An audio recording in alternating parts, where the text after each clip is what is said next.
Oh shit. Where my cam at? No. Not my camera. What the fuck? No. Not my camera.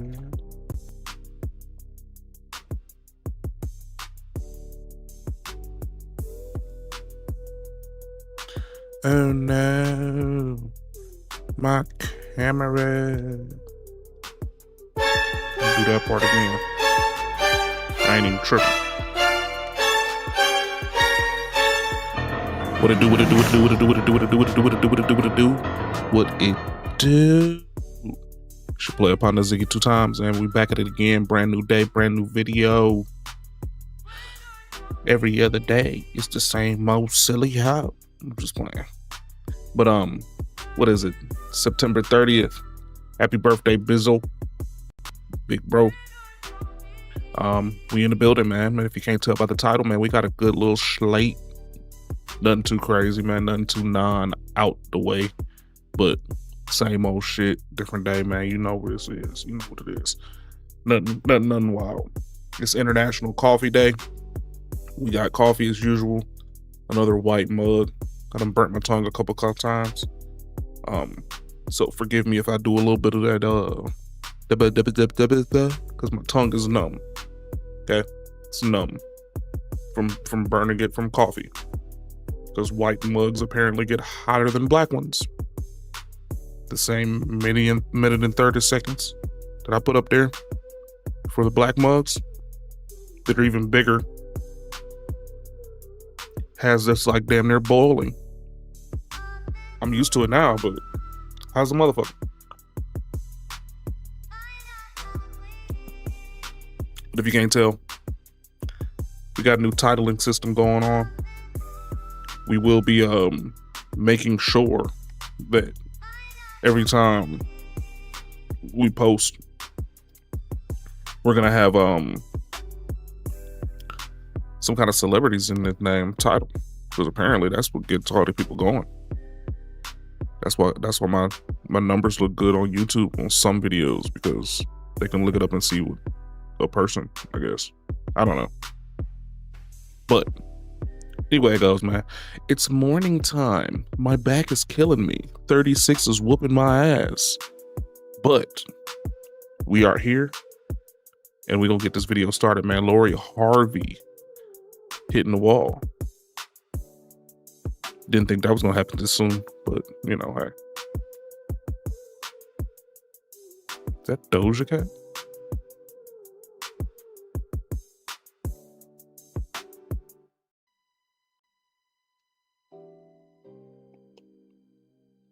Stream Deck acting stupid. There we go.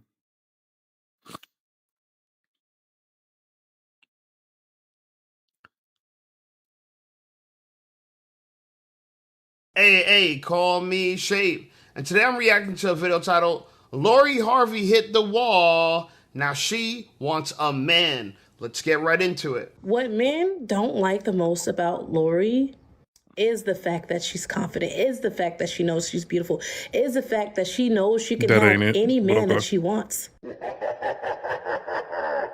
In October 2019, the internet went crazy when they saw Lori Harvey spotted with Future. She just got through breaking up with Diddy's son, Justin Combs, and by the time January 2020 happened, during her birthday trip to Jamaica, both were posted with cozy photos together. By the time summer 2020, they were traveling together often.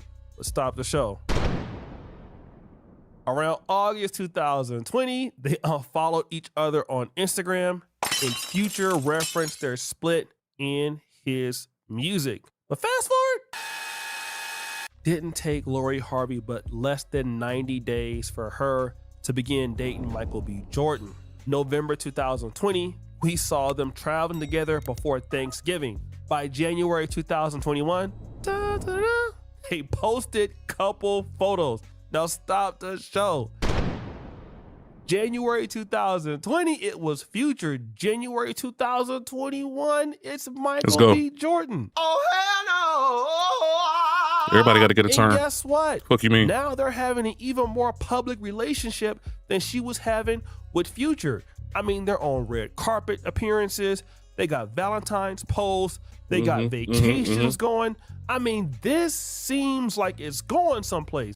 What people don't understand about Lori Harvey is she collects men like La Boo Boo, right? She collects men like Infinity Stones, like Pokemon cards. And the reality of it is this just one big highlight reel. She doesn't do that. Quit talking about this lady like this. To collect things, you have to keep them. She doesn't keep any of these men. She throws them in the trash. Once their value to her is obsolete, she just moves on to the next one.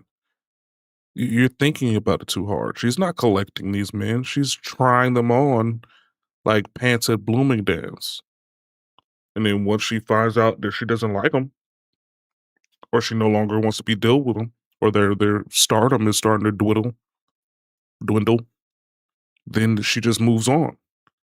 And that's what most people do. I do that shit. And I ain't even no celebrity. I do it. So I don't know what he's talking about. She ain't collecting shit. For her. Now, she's impressing women. And women think that men don't like Lori Harvey because she's going to the Porsche experience. She's going out there and written an experience with a car that's expensive that everybody likes right now. That's what she's doing. She's confident because she's beautiful, because she can have any man she wants for the night, okay? She can have any man she wants for the night. Look, 304s and women like Lori Harvey, they get passed around. It's not a flex to get smashed by men. Groups of men will line up and pay to sleep with escorts. What makes you think Lori Harvey is any different? So it's not a flex, okay? But what's interesting about Lori Harvey is she's living out this 304 fantasy that a lot of women want. And so now she is the spirit animal to the average woman who wishes she could sleep with high-value men and dump them and sleep with another high-value man. They love it. We're not shaming her. We're just embarrassed for her, okay? Because the reality of it is she's hitting the wall now. She's getting older now. And things are not looking so good. You know what I'm saying? They're not looking so good. Right. By the time June 2022 came around, after about 18 months together, sources said they split amicably, but at different stages in life. Fast forward. 6 months later, Lacey, Damps, and Idris. December 2022, they were spotted leaving a West Hollywood restaurant. January 2023, Damson posted a photo kissing Lori on the cheek for her 26th birthday. What did we see? The same play. Public moments, public appearances, red carpet events, and parties together. But as you know, by fall 2023, reports said they quietly split. Here's how a Digital Storm workstation can accelerate your animation and 3D modeling projects. We only use trusted, professional-grade components that are optimized for stability and performance in demanding tools. After less than a year. And then, of course, soon as they split, people started commentating. Now, we all know this is what's going on, right? And some of you are acting surprised like you didn't know this was going to happen sooner or later. This woman don't date for marriage no more. She's already been proposed to twice. I think she was engaged at one point. Michael B. Jordan proposed. She said, "No, I'm good." And then she moved on to this brother. If y'all don't remember when Lori Harvey broke up with Michael B., she said it out her own mouth. Once a relationship isn't fulfilling for her, she's gonna move on. Now, this is important because Lori Harvey I don't see anything wrong with is that. known for saying this. If the relationship doesn't serve me, I'm out. She's not the only person that stated this either, because Tia Mowry has borrowed this lingo. A lot of women have borrowed this lingo. And hey, I'm not getting what I need. And if my needs are not being met, I am done. And that could explain the timeline of events and how Lori Harvey was with all these high profile men and just dropping them like hotcakes. Like, it's not too many women that can dump Future, dump Michael B. Jordan, And obviously, Michael B. Jordan, allegedly, according to this presenter, was trying to marry Lori Harvey. She was like, nope. Damson Idris, popular actor. That's wild. To me, and now we know, and I think he's going to get to it, that she rekindled her relationship with Damson Idris. And I think I know why. Okay, I think I know why. It's because that clock is ticking. Lori Harvey, now she's 28. She's pushing 30. And every woman has an epiphany when they're about to hit 30. Because by the time a woman hits 30, her eggs, she has like 7% of all her eggs left. Literally. Like, don't believe me. You got 7%. ChatGPT, you got Google. Google this shit for yourself. Now, I'm going to switch over to another video because you know me, I like to do my research. Now, Lori Harvey did this interview with She MD podcast, okay? It's like a girl doctor podcast. And she talks about her battle with PCOS and endometriosis, okay? So essentially, she has cysts on her ovaries at 28. Yeah. And actually, her hormones are out of whack. I seen a post recently said that she's growing a beard. Right? Oh. She got a whole Rick Ross beard behind the scenes. I'm sure she shaves it well. But I thought the interview with her and the doctor was pretty interesting. Now, I'm not going to show you guys the video of it. I'm going to play the audio. Because I don't know what they're going to be, the monetization is like. And, I'm trying to get paid for my work. So I'm going to play the audio for you guys. Bear with me. Listen to it. But it's very interesting what the doctor had to say. So listen to what her doctors had to say.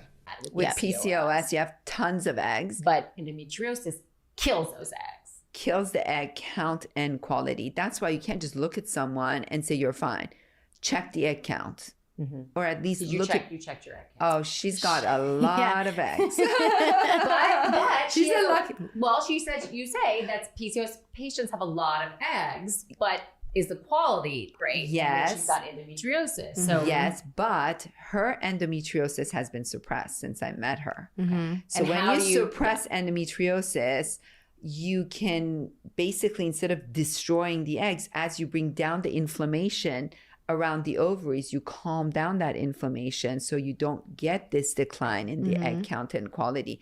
That's why at her age, she's 28, she has tons of eggs and they're amazing quality. Oh. Now, but she still yells at me, so I need to freeze my eggs soon. I'm going to do that for sure within the next year. Yeah. I'm going to do that. You know what hurts me is egg freezing is so expensive. Mm-hmm. When you're young and your eggs are great, not many people can afford egg freezing. Yeah. $10,000 to $15,000 in LA. If you go to Bay Area or other cities, it can go up to $30,000. Which 25-year-old, 28-year-old, 30-year-old, who can afford this? Mm-hmm. No one can afford it. When you're young and you have eggs, you can't afford it. When you're old and you can afford it, you don't have eggs. Well, and I also say, we just try our damnedest in our teens and our 20s to not get pregnant. Exactly. And then in our 30s and our 40s when we're ready, it's like, dear Lord, let this work out for me. And you're right. It's sort of, your career is happening in your 20s. You're figuring out who you are. So in other words, y'all did it backwards. Testing this you guy, just found it out after the fact. You're kissing a lot of frogs. You like that. You're trying to find your prince. And then maybe in your 30s. And for me, it was my 40s. That's when it happens. And then you have such a hard time getting pregnant. And then you throw PCOS and endometriosis. She will get pregnant. Yes. On her own. So I will force her to freeze her eggs because I don't want her to show up at 42 with her husband to my office. So egg freezing for someone like Lori is purely an insurance policy. Mm-hmm. She has tons of eggs. Mm-hmm. She's young. They're great quality. I want to freeze them. But then if she comes to me 3 years from now, 4 years from now, and she's ready to have a baby. So think about that, right? She's freezing her eggs as an insurance policy. As an insurance policy. Feminism needs a lot of insurance policies because it does not work. Okay, it just does not work. Now, they're trying to say that, her eggs are great, but from what I heard, that she has inflammation in her ovaries at 28. Guys, she hit the wall. She has cysts on her ovaries.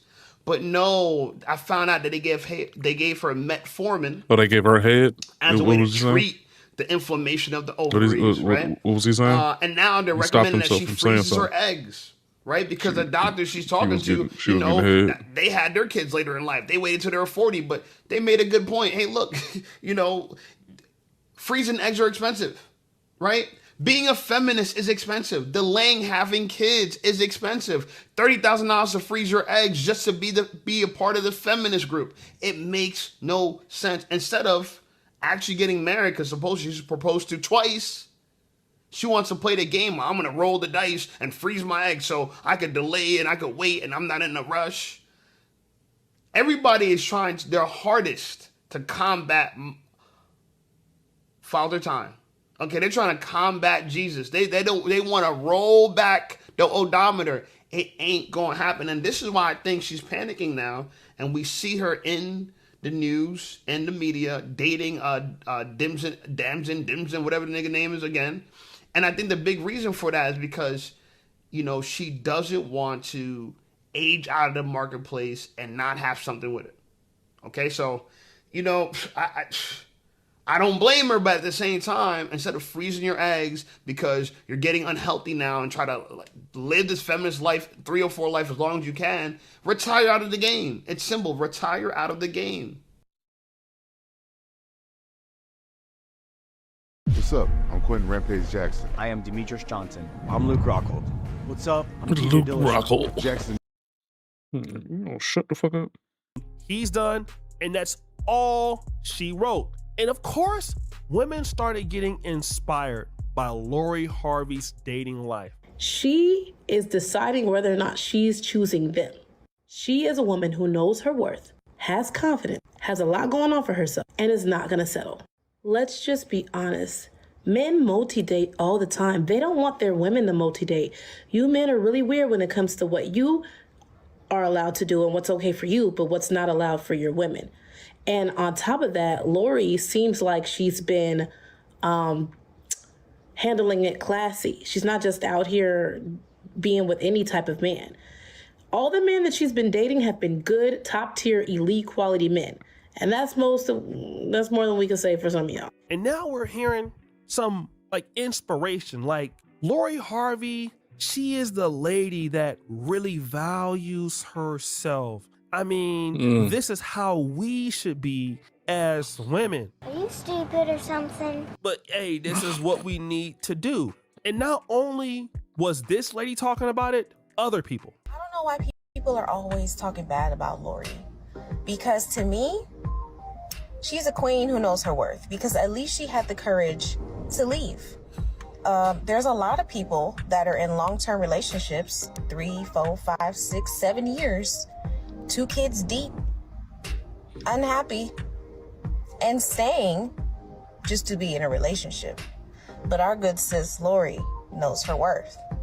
And if it's no longer serving her, she's out. The contract is up. Our good sis is gone. Now again, we're hearing similar lingo. Listen, Lori, she does not renew these men's contracts at all.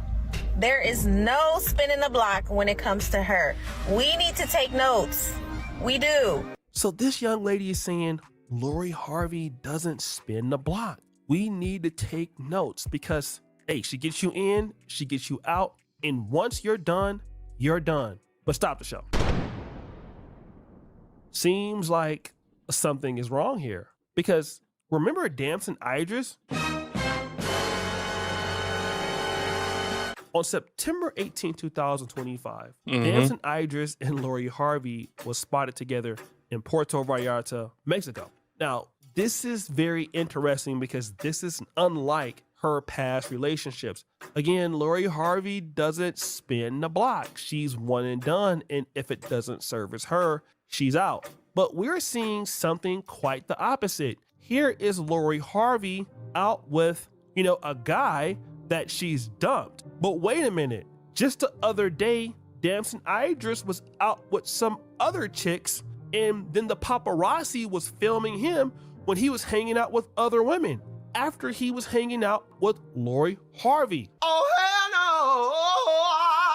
no! So wait a minute, hold on, what is this telling us? Wait a minute, not the great Lori Harvey being reduced to a side chick. Let's talk about it. You see, number one, Lori Harvey is very attractive. She's still in her prime. She is 28 years old. But I think there's like $1 million NDA basically to prevent if you date her and it doesn't end up cool, you can't go out and talk about her. So yeah, you have to sign that NDA.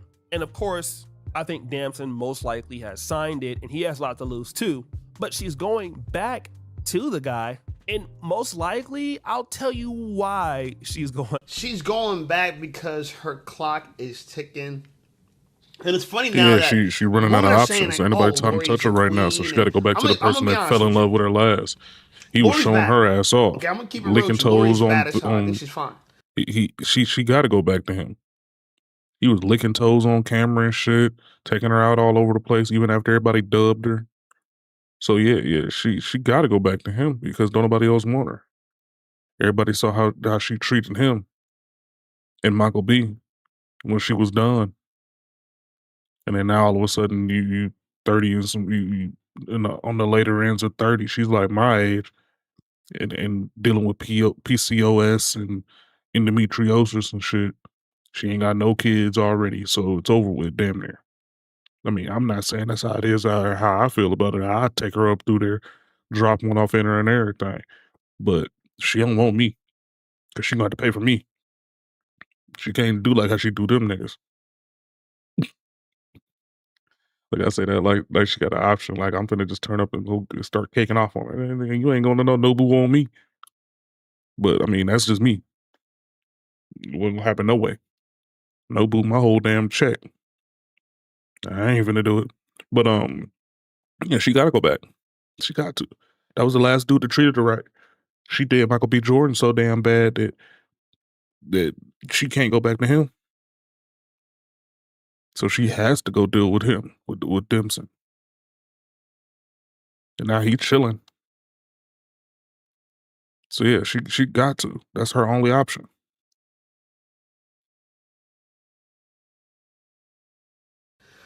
But the thing about women that they don't understand is that beauty is a dime a dozen.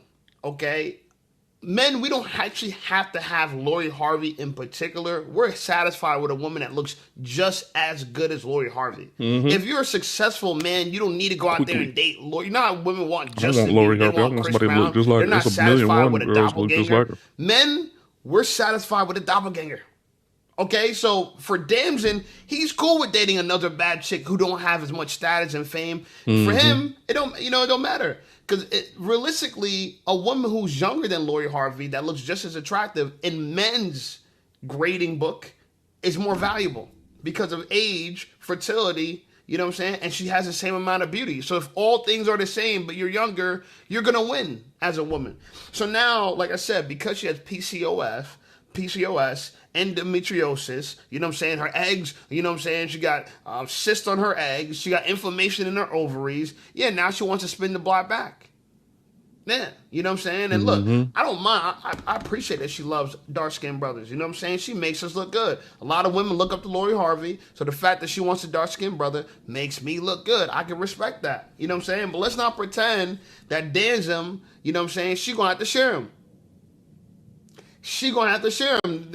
What they say, that he was seen out with other girls? You think he just put his whole life on hold for her? For what? He don't have to, and I guarantee she's not even requiring it.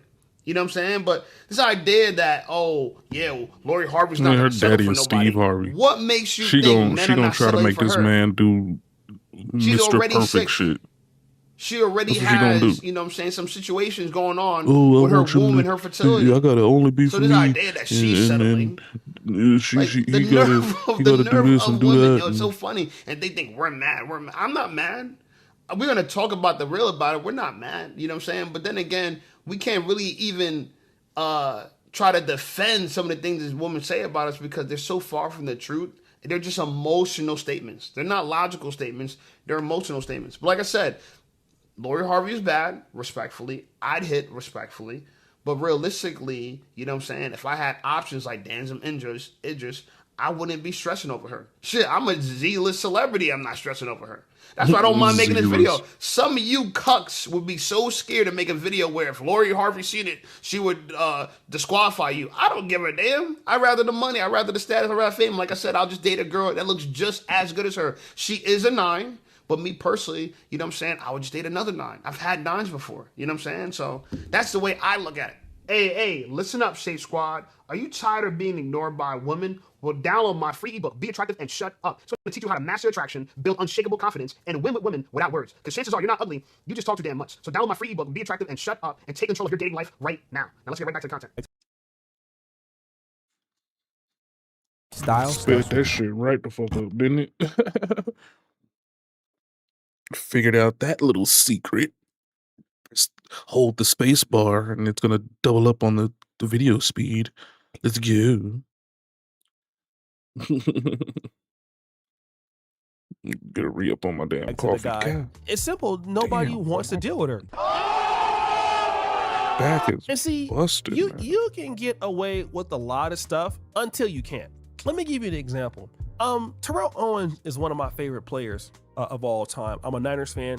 He was an excellent player for multiple teams. Us, the Cowboys, the Eagles. And man, he was a freak athlete. He could really play his butt off. He could block. He was fast. He was strong.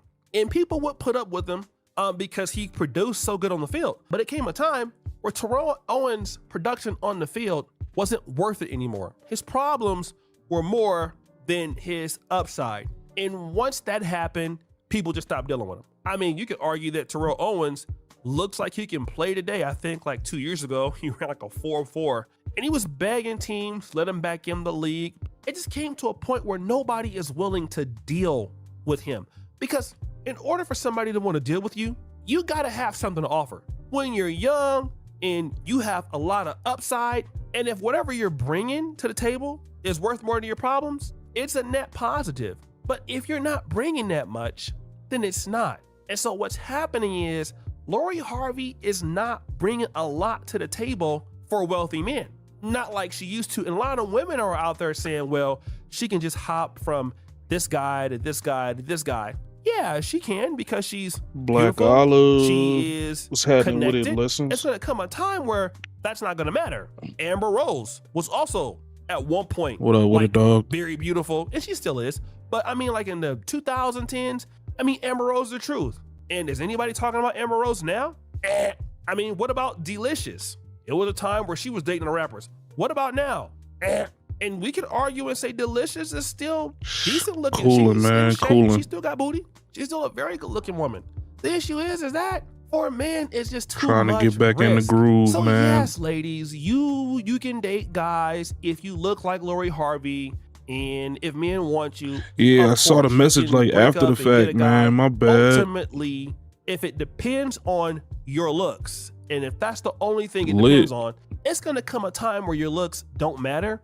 And now it's how good of a mate are you? How easy is it for somebody Dope to as a deal with you? motherfucker. That's what's How up, man. I'm gonna easy have is to. it for Man, them you to have love to show me next to work time you hop together? on, man. You know, are you a good mate? Is it about you sacrificing? For sure, And of for course, sure. ladies, relationships, I need businesses, to. or marriages are not built on Matter everything of fact, serving you. let me do It's that built right on now. sacrifice. You see, I think that Lori Harvey doesn't mind if somebody sacrifices for her. My energy but levels have been basically, shit, if man. I ain't she even has to gonna lie sacrifice to you, somebody dog. else, she doesn't God want to do that. damn. But now what it's seeming is nobody wants to sacrifice for her as much as they used to. So she's back with Damson Idris now. And that's just a sign that the armor is breaking.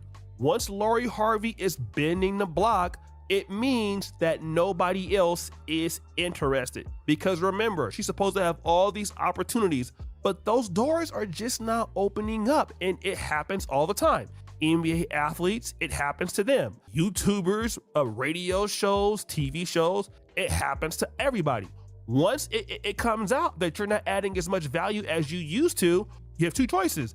You can continue doing whatever you've been doing and then fall all the way off, or you can basically switch the game up and try to Turn adapt. on notifications and Lori too, Harvey man. doesn't want to adapt, and these women are praising her, not knowing that if she doesn't adapt one day, she's going to be out there down bad. Like we see Cardi B.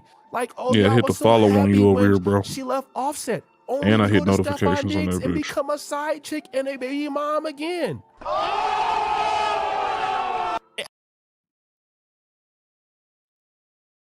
Gary Vee is literally flying creators out to New York to meet him, and it could be I can go meet Gary Vee. I can meet Gary Vee. Really?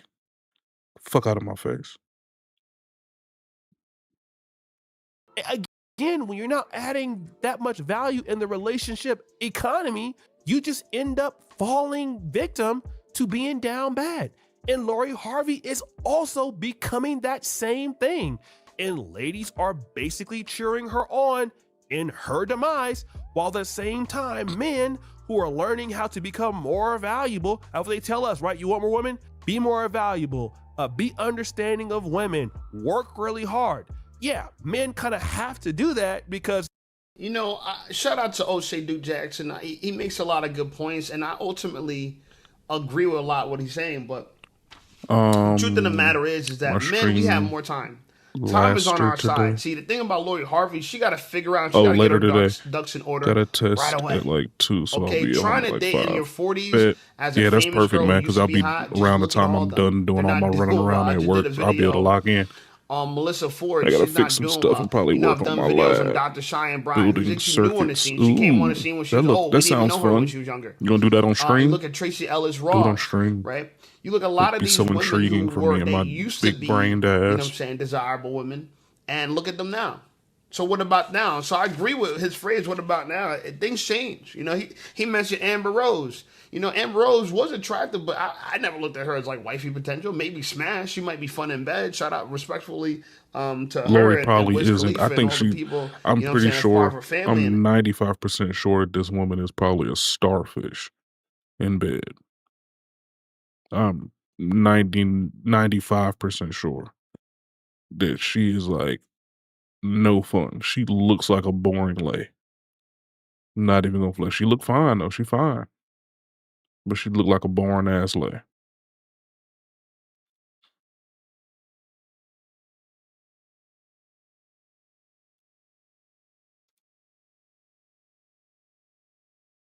And her new man, which I don't know who he is either, but with that forehead tattoo and her age now, it's like she does, and not all these kids, she don't have the same appeal.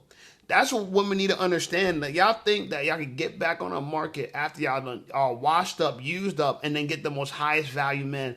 It doesn't work that way. It might work that way in your Disney fantasy. You might have your friends, your doctors, your coworkers, your close friends telling you that, oh yeah, don't settle, don't settle. Can't be but the like truth of the matter that. is somebody is settling for you. You're being settled for. You know, and I like the phrase you said, you know what I'm saying? You get away with a lot, you know what I'm saying? Till you can't. You can get away with a lot till you can't. That's a great phrase for women. You know what I'm saying? All that bad behavior, all this being, oh, I'm the prize, I'm the prize. Women, y'all not the prize. If women were the prize, they wouldn't mind being chased. If women were the prize, they wouldn't chase Chris Brown. They wouldn't pay Chris. If women were the prize, they wouldn't pay Chris Brown $1,200 for a photo of him next to them. After he just takes one with somebody else. You wouldn't do that. Why? They'll think that, oh, I'm only going to like Chris Brown if Chris Brown chased me. Chris Brown don't got to chase nan bitch. He don't got to chase nan bitch. But these girls are coming to his concerts, filling up stadiums, and paying him thousands of dollars for a photo. One photo. So I'm saying all this to say that, you know, women have been lying to themselves. Men like me, we hold them accountable. We tell them the truth. And honestly, it makes for great discourse because a lot of people are trying to figure this out. You know, honestly, the way I see it is she probably chased Dan's interest back. You know what I'm saying? He accepted it. And that's the way women want it. Women want to chase you if you have value. So, yes, if Lori Harvey is knocking on your door, that's one thing. But if you're knocking on her door, that's another thing. Okay? Don't knock on her door. You know what I'm saying? God and time, Mother Nature, Father Time knocking on her door. And that's why she's out here, you know what I'm saying, trying to figure it out. Who's going to be her husband or whatever the case may be. Anyway, like the video, subscribe to the channel. I appreciate you guys. Check out some of my other videos. And I'll see y'all over there. Yeah, she on a speed blitz right now trying to find somebody that's willing and she can't put no kids. She can't have no kids. She don't want nobody to marry her. She done turned down 3 marriages. She done turned down two different proposals. And now it's like, now you trying to give it away. You know what I mean? That's what the situation is now. Trying to give it away. Look, it's very rare that brothers grow up with their kids in America. And when you say that, it shouldn't be shocking. Well, there's Most two men right kids here. grow up visiting their dad. Well, That's why I know I could never do that. Damn, It is fucking common. hip. I'm not arguing Jesus that. Christ. Your kids grew up with you? My kids are in my house every day. I'm Exactly. That is so Exactly. That is so Hey everybody, joint custody in Kentucky now means equal time with the children. At least that's where the discussions start. A new law says joint custody is now the default when parents split up. Local 12's Angela Ingram talked with family lawyers about what that means. She basically tried to she gambled. She gambled. And she was playing blackjack. And her hand started off with like literally two twos. She had 4. And she hit like 5 times back to back to back and still didn't hit 21. And now she was sitting at 20. And her goofy ass hit again. Forgetting that there is no one. There is no one. Now the shit's over with. Now she toppling over the top. The value of your hand is doo-doo. You can't even flip your hand in. Nothing. I don't know how blackjack works, but I think there's a point in time where you could trade your hand back into the dealer, and they give you another 2, right? And now you at a point where you can't even trade your hand back in, and you risk either going completely over or not having enough. So you over here sitting around at 18, looking stupid, handful of nothing, and you thinking that you was just gonna have 21 off the get. So now you out here looking dumb. So she went crawling back to the dude that she didn't do dirty, the one that went everywhere and was like, "Oh, it was a mutual split. Yeah, we planned this out, man. It was cool. It's cool. She's cool. I'm cool. I'm still cool with her." Even though her dad done put his foot in his damn mouth about 5 or 6 times. Once you break up with my daughter, then you ex to me too. You dead to me. Oh, cool story, bud. Yeah. So now she over here looking stupid, crawling back to the last dude that was the least attractive one out of the group, out of the plethora of men that she actually had. Least successful, least attractive, but she's happy about it because at least he wants her. Yep, that's what's going on out here. Means for parents and children of Streets divorce. is real street. But what if when you file for divorce, Streets is real street right that now. your spouse Hella assable. would get 50-50 custody?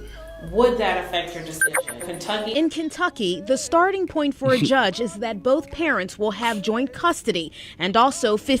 And the part that makes it dumb is the fact that she absolutely has nothing going for herself besides that she's dated other influential people. What does she do? She doesn't even do anything. She doesn't even do anything. She has absolutely no value besides who she's dating and who her dad is. But yeah, onto this shit. IDKY is just, it's not just a thing defaulting into general. Well, because for the longest they would always think that a divorcing family had to been on the back of the man doing something wrong. Either financial abuse or physical abuse.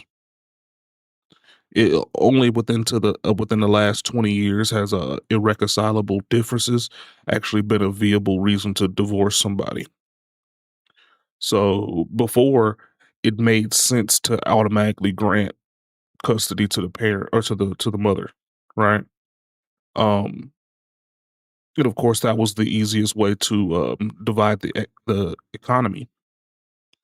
The easiest way to have more governmental and economic spending is to have multiple households, right? And the easiest way to do that is to pry the kids from the father, make the father feed into the home of which the kids stay in, and make the mothers believe that they're independent enough to create their own homes and families, right? So now instead of having one family with a mother and father and a kid, you have two families with a father and his new family and a mother and her kid. You have two different taxable situations in comparison to the other way around where you would only have one. Not to mention that child support is getting taxed, alimony is getting taxed, both parents' incomes are getting taxed, both payments of whatever they're buying is getting taxed. You're getting taxed infinitely comparison to if you were just both in one home, one income getting taxed, one house payment getting taxed, no child support or alimony getting taxed at all. It was a forced doctrination by the government to bolster economic wealth for the entire country, and it backfired by people having the loopholes and finding out how to get around it. Now people are fighting to get to 12 kids so they can have more without having to worry about child support or taxation thereof, which is stupid as fuck too. Or you get dudes out here that's like, once you hit 6 kids, once a dude hits 6 kids, after the 6th kid, you're no longer getting taxed. Or you're no longer getting child support payments on them. You don't have to. You can't continuously keep splitting 33% of your income when you don't have any more income to split around. Yeah. The easiest solution to all of this shit is exactly what we're doing, but it's just taking long as fuck to do it. Everybody needs to stop just having random ass kids and stop just marrying random ass bitches. If everybody just has one kid with the person that they married, and the person that they married is a person that they actually love and care about and they want to be with and work things out with, all of the problems will just start to dissolve. The issue is that women nowadays have a what is it called? They want to get rewarded for every choice that they make. Instantly, instant gratification. That's what it's called. They need to set it to like 2. Only 2 kids can get food stamps or social security or free money or child support or anything like that. Yeah. Yeah. I would agree with that. I think that, and this is going to probably be controversial, but I think that you shouldn't be granted child support or any kind of government assistance for a child if you were not at one point in time married. I hate to say it like that, but it would cut 2 situations completely down the middle. You wouldn't have to worry about half of the shit that we're worried about. Instantly. You're not gonna get paid if you weren't married while you had the kid. And if you were married, then you automatically instantly thrown into the draw for child support and alimony. Instantly anyways. So there you go. You don't need government assistance if you had 2-parent household when the child was conceived. There you go. If you don't, if the child was conceived out of a one-night stand and you weren't willing to go fetus deletus, then you get what you get. Now, no child should go hungry, but at the same time, sounds like a parental problem. You know what I'm saying? And it has to be married for at least 5 years. Yeah, I can agree with that. Yeah, I don't think that it should be a problem. There are consequences for actions, and people don't like that. Exactly. Everybody needs to be accountable for whatever situation that they create. And if you're not accountable, then you need to be forced to be accountable. There's no reason why people are out here getting Section 8. And there's no reason why there's a 10-year wait line for Section 8. There's no reason why there are people out here just completely on their ass starving. There is a non-zero chance I have a kid I don't know about. Exactly. There is absolutely, look, I have I've had a plethora of unprotected, who knows what sex with all kind of people. I have a list in my phone with all the women that I've ever had sex with. None of them have ever called me and talked about, you got me pregnant. I'm over here to take care of your child. No. You want to know why? Because I'm careful. My shit probably don't work, but I'm careful. Regardless, I'm careful. And you're not finna just have me out here looking stupid. So, yeah. Exactly. Like, the thing is that these women have to find honorable men. And if they're not willing to marry you, then you should be fetus deletus. And if you don't think that they're ever going to be able to step up, fetus deletus. A lot of these women just out here thinking that they can just do it on their own, and then they still continue to ask for governmental assistance, which is putting us further into a deficit, which makes absolutely no sense. Yeah. You know how many women I got right now? And I don't delete or block anybody. I don't tell anybody complete a hard no unless I'm like in a relationship and they're trying to like fuck or something like that. I don't tell people hard no's because I always think I always want the ability to open up a door and go walk through it at any time. And I got about 5 or 6 women on my damn phone right now that if I just told them straight up, hey man, I'm tired of all this running around. I'm tired of trying to find the perfect woman. I'm willing to settle down with you. They will be right there all aboard. All the fucking board. Toot toot. Let's go. But I'm all about perfection. I need something that's perfect for me so I can have everything that's perfect for my life and keep it moving. I want everything to be symbiotic and be rolling like an oiled machine. You know what I'm saying? Can't have that. When you out here doing what you're doing and whatever that might be, might not be for me. You know what I mean? Had one who had a man kind of hate myself for this one. Hey man,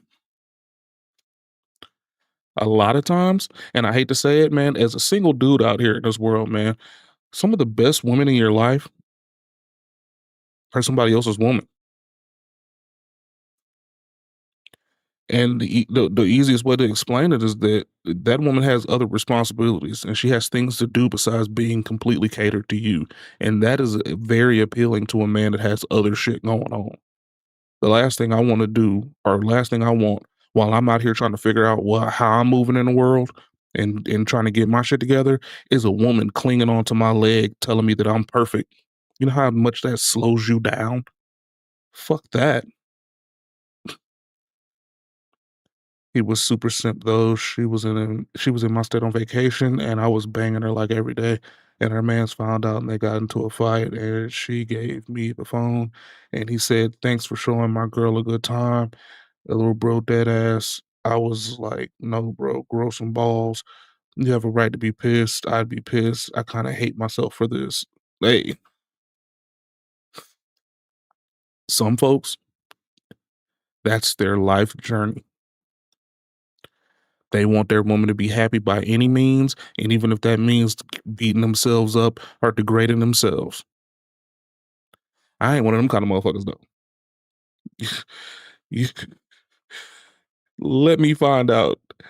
I flew my chick out to go have a good time, and she's supposed to be out on her own doing whatever she's supposed to be doing. She go out to Boston, and she go out there to go see whatever the fuck there's out there to see in Boston. I don't fucking know.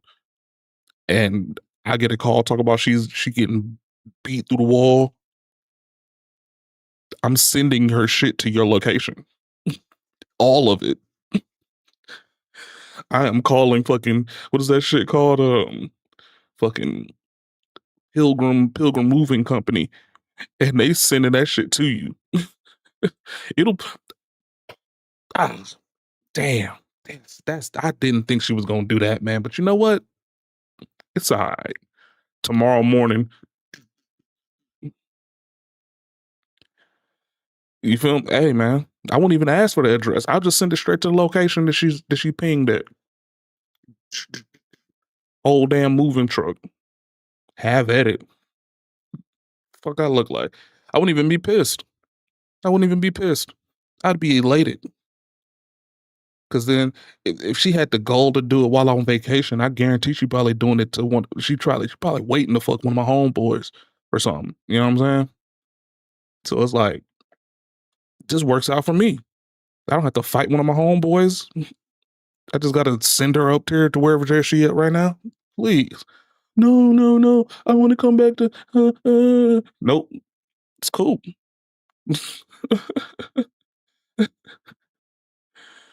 Oh man.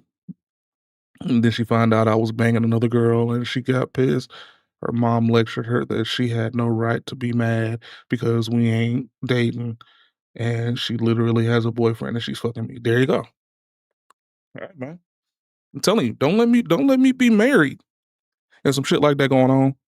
I guarantee. See, I built up this weird ass everybody kind of feels the vibe, my righteous vibe off me now. So like whenever shit goes sideways around me, they always blame the other person now. It's never me. It's never me. I'm the big lovable high oaf. I love everything. It's never me when the problems arise. It's always that person. I don't have to say anything because most of the time I'm quiet about it. Oh man, y'all broke up? Yeah, man, it was about 2 months ago. Damn, for real? You ain't say nothing. You know, I keep shit to the chest.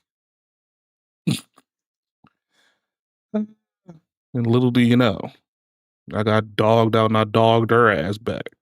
There you go. I'd get a call. Nah, bro, Black Olive for life. Let me know next time. Hey, man. Trying to tell you. 50-50 parenting time. Last time I got dogged on by a chick, man, I got cheated on, man. I called her up and had my homies come hit too. Fuck you mean? Now, obviously, there are exceptions if there's, I'll be trying to tell folks, man, I'm a Libra. But my feelings cut on and off like a freaking Detroit, light switch. Where the default is every other weekend. If you knew your ex was going to get the kids 50% of the time. Yeah, my. Oh hell no. Yeah, my feelings cut off on and off like a light switch, man. I don't be caring. Once I put in my head I don't care, I really don't care. That shit cuts off. Right off, would that affect your decision to file for some more divorce? coffee, man. It's This National is the first, Coffee Day, man. law Get of some its fucking kind in the coffee. country. And what I will say is that in this area, in the Northern Kentucky area, for us attorneys that practice in especially Boone, Campbell, and Kenton counties, this is what's been going on for years with most of the judges. Supporters of the new law say it allows for more stable upbringing of children. Attorneys who specialize in family law point out that judges have a lot of leeway and that although both parents will start on an even playing field, there are factors that can change a judge's ruling. Certainly if they're I think the law is a good thing. Like you said, 50-50. If they want equality, they get equality. I won't buy the sympathy thing of like, oh, we stand in abusive relationships because one of hitting you, they hitting you, and you call the police. Like that's grounds for him being an unfit parent. So the idea that you can stay in an abusive relationship, that's just stupid. It don't make sense. Certainly if there's any domestic violence involved, that would play a big role. And more than likely, each parent's prior participation in the child's life. Did you know that equal shared parenting laws decrease divorce rates? Well, it's true, and Kentucky proved it. In 2018, Kentucky passed a 50-50 equal shared parenting law. And since then, divorce rates have slowly declined. If you didn't grow up with Kentucky now. a mother and a father who love you together, right? You don't know. You find out the hard way, and you become jaded in some way. Yeah. You know what I mean? It's like, she got rights over my child, and I can't do nothing but shut the f- up. I just had my daughter. So Kentucky just shocked the nation with a 25% drop in divorces. But the question, of course, is how and what exactly changed within the past few years? Well, back in 2018, Kentucky became the first state to flip the script when it came to custody. You see, instead of automatically giving the mom primary custody and dad every other weekend Disney dad role, as many of you have seen over and over again, the law made 50-50 custody the default. Divorce rates are dropping in Kentucky. I went there to figure out why. In 2018, Kentucky became the first state to make 50-50 shared custody the default. That means that children split their time equally between both parents, and fathers pay less in child support the more time that they spend with their children. Before that, judges decided custody based on what they called the best interest of the child. Fathers said that usually relegated them to an every other weekend arrangement, the so-called Disneyland dad effect, while mothers got to spend most of the time with their children. Since the law passed, divorce rates have dropped. Between 2016 and 2023, divorces in the state fell 25%, compared to 18% nationwide. I'm not sure I even addressed this when it first came out, but we now have data that shows that this particular bill has played a significant role in the plummeted divorce rate. According to the Wall Street Journal, the article is dated September the 6th, 2025. Again, Wall Street Journal, they have now compiled the data. It was a victory for fathers' rights, but the story is more complicated.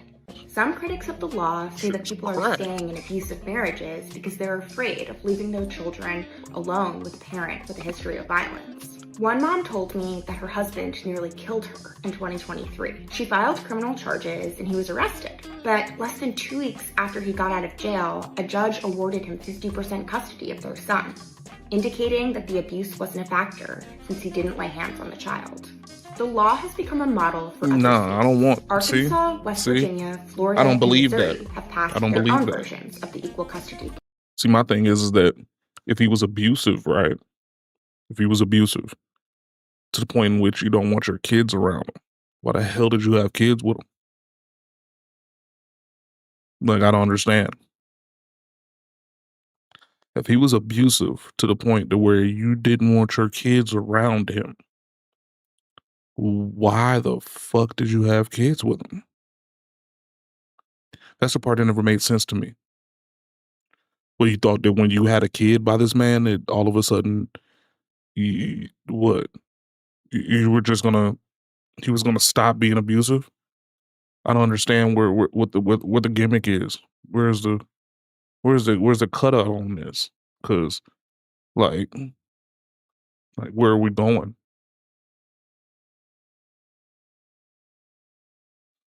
I don't really get it. Maybe it's just me. Maybe it's just me. Could just be me. Could just be me.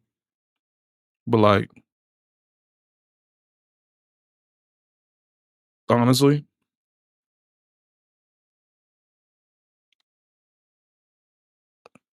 see some abusive shit, probably want to get the fuck up out of here before you have a kid with them. And then you're stuck dealing with an abusive person, right? Presumption. Around 20 other states are considering it. I mean, just for,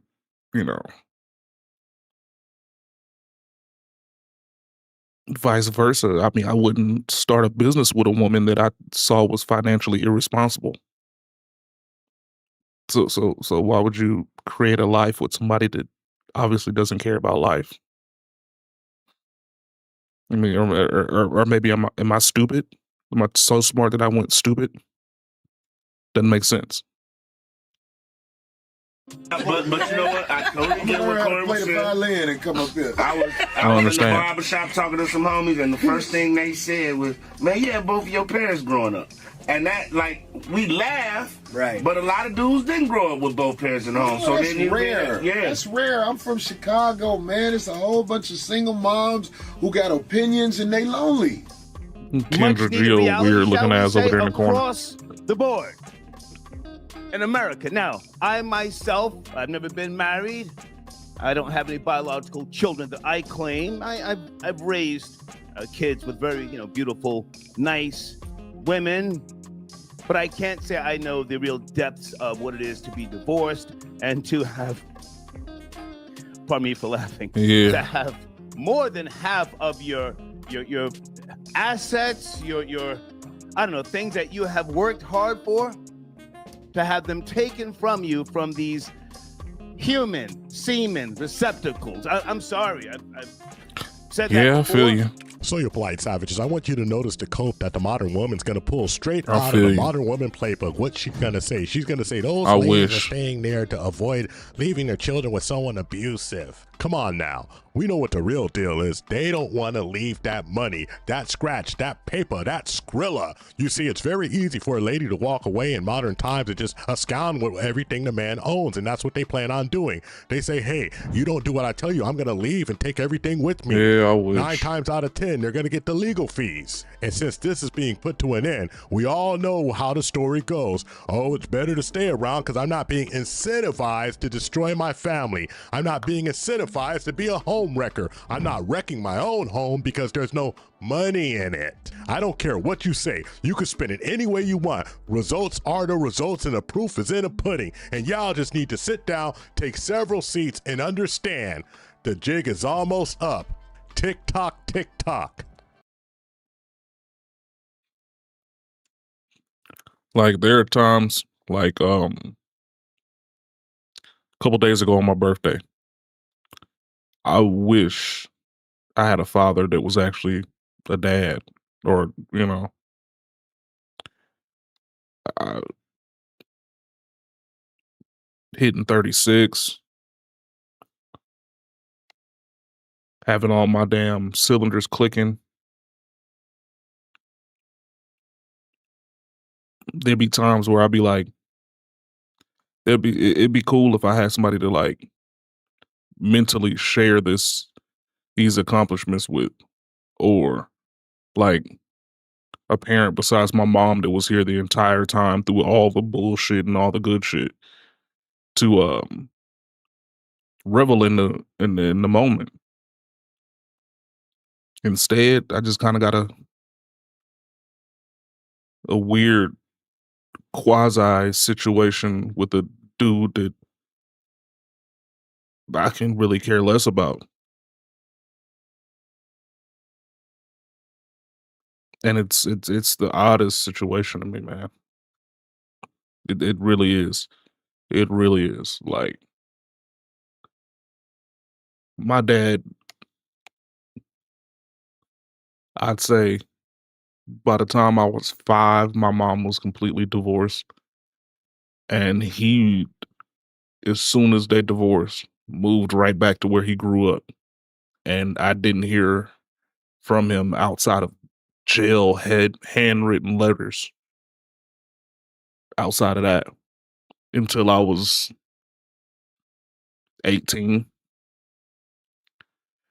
And he didn't hit me up on my 18th birthday. He came out to my graduation surprise. Just pulled up. High as shit. Not even just high off weed or nothing like that, because I would have expected that. But like some manufactured ass shit. Probably crack or who knows what. Took tickets from somebody that I really wanted to be at my graduation because he showed up. And we couldn't trust him to just be sitting around at the house waiting on us to get done. But he fell asleep in the middle of graduation, snoring and drooling and shit. My mom just taking pictures like, this motherfucker here.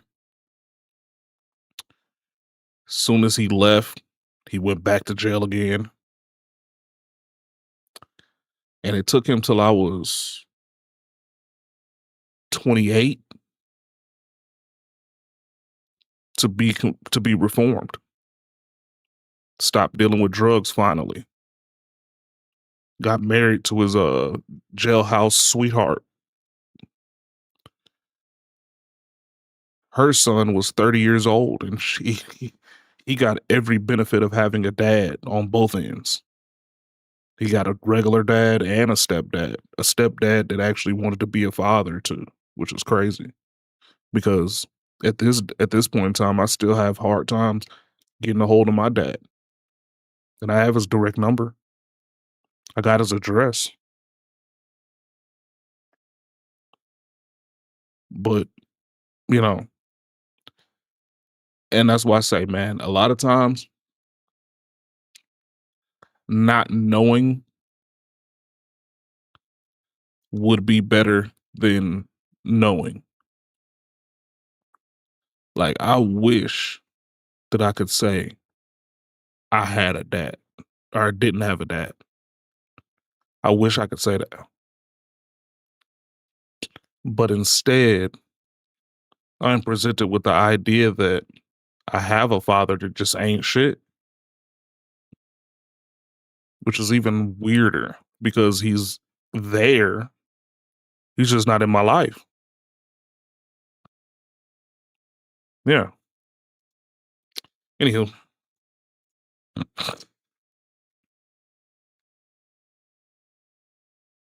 What some of these crazy toxic women are out here going to say, well, that's because women are locked in their marriages. No, that's because instead of walking away and thinking that they can weaponize the family courts to take the kids and get a ton of money, women realize that that's no longer possible in the state of Kentucky. So they're staying. They're working on their marriage. They're going to marriage counseling, and they're making it work in the best interest of their families. But the divorce system, where there's no fault and where there's no 50-50, it's easy for a woman to walk away because she knows she's going to get the lion's share of the assets. She's probably going to get majority custody, and she's probably going to get child support. So what's keeping her there? If it's not the perfect situation and it's not Prince Charming like in the movies, she doesn't want to stay. Yeah, my Toxic dad women will was choose their happiness over their family. my dad was I'm just saying, all intensive purposes was a vessel in which you can point at. Like, he was literally like, if you could watch slavery happening and you know that it's wrong, and then you could actually point and be like, I'm never going to be like that. That's all my dad ever was to me. You could literally look at him and point and say, I don't want to be that. And I don't know if that's a driving point or a point of contention in my success, but either way, it sucks to have a physical manifestation of failure in your face and what you don't want to ever be. It's weird. He eventually moved to Tennessee and became a country singer, still failed. I think he moved back home with his mom in the next town over from me. That sucks too, man. That sucks too. Yeah, I think you showed me his joint before. Do I even have I have Spotify on here. Duh, I want you to open it in Spotify, you stupid ass thing. Uh-oh.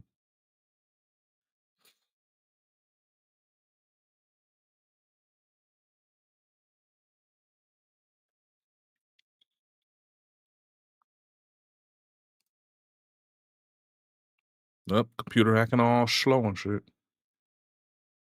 Computer acting all slow. Oh, yeah. Definitely. I remember this. Yeah, you sent me this link before.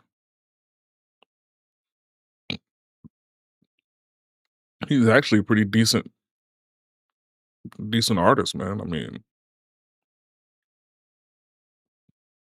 you can kind of hang your hat on that a little bit.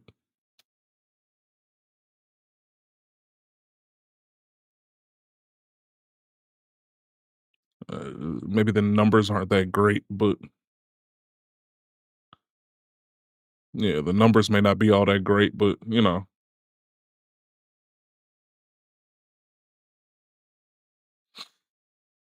I think I saw multiple songs up here that hit over the 5,000 mark. So, I mean, at least he got paid for his abilities.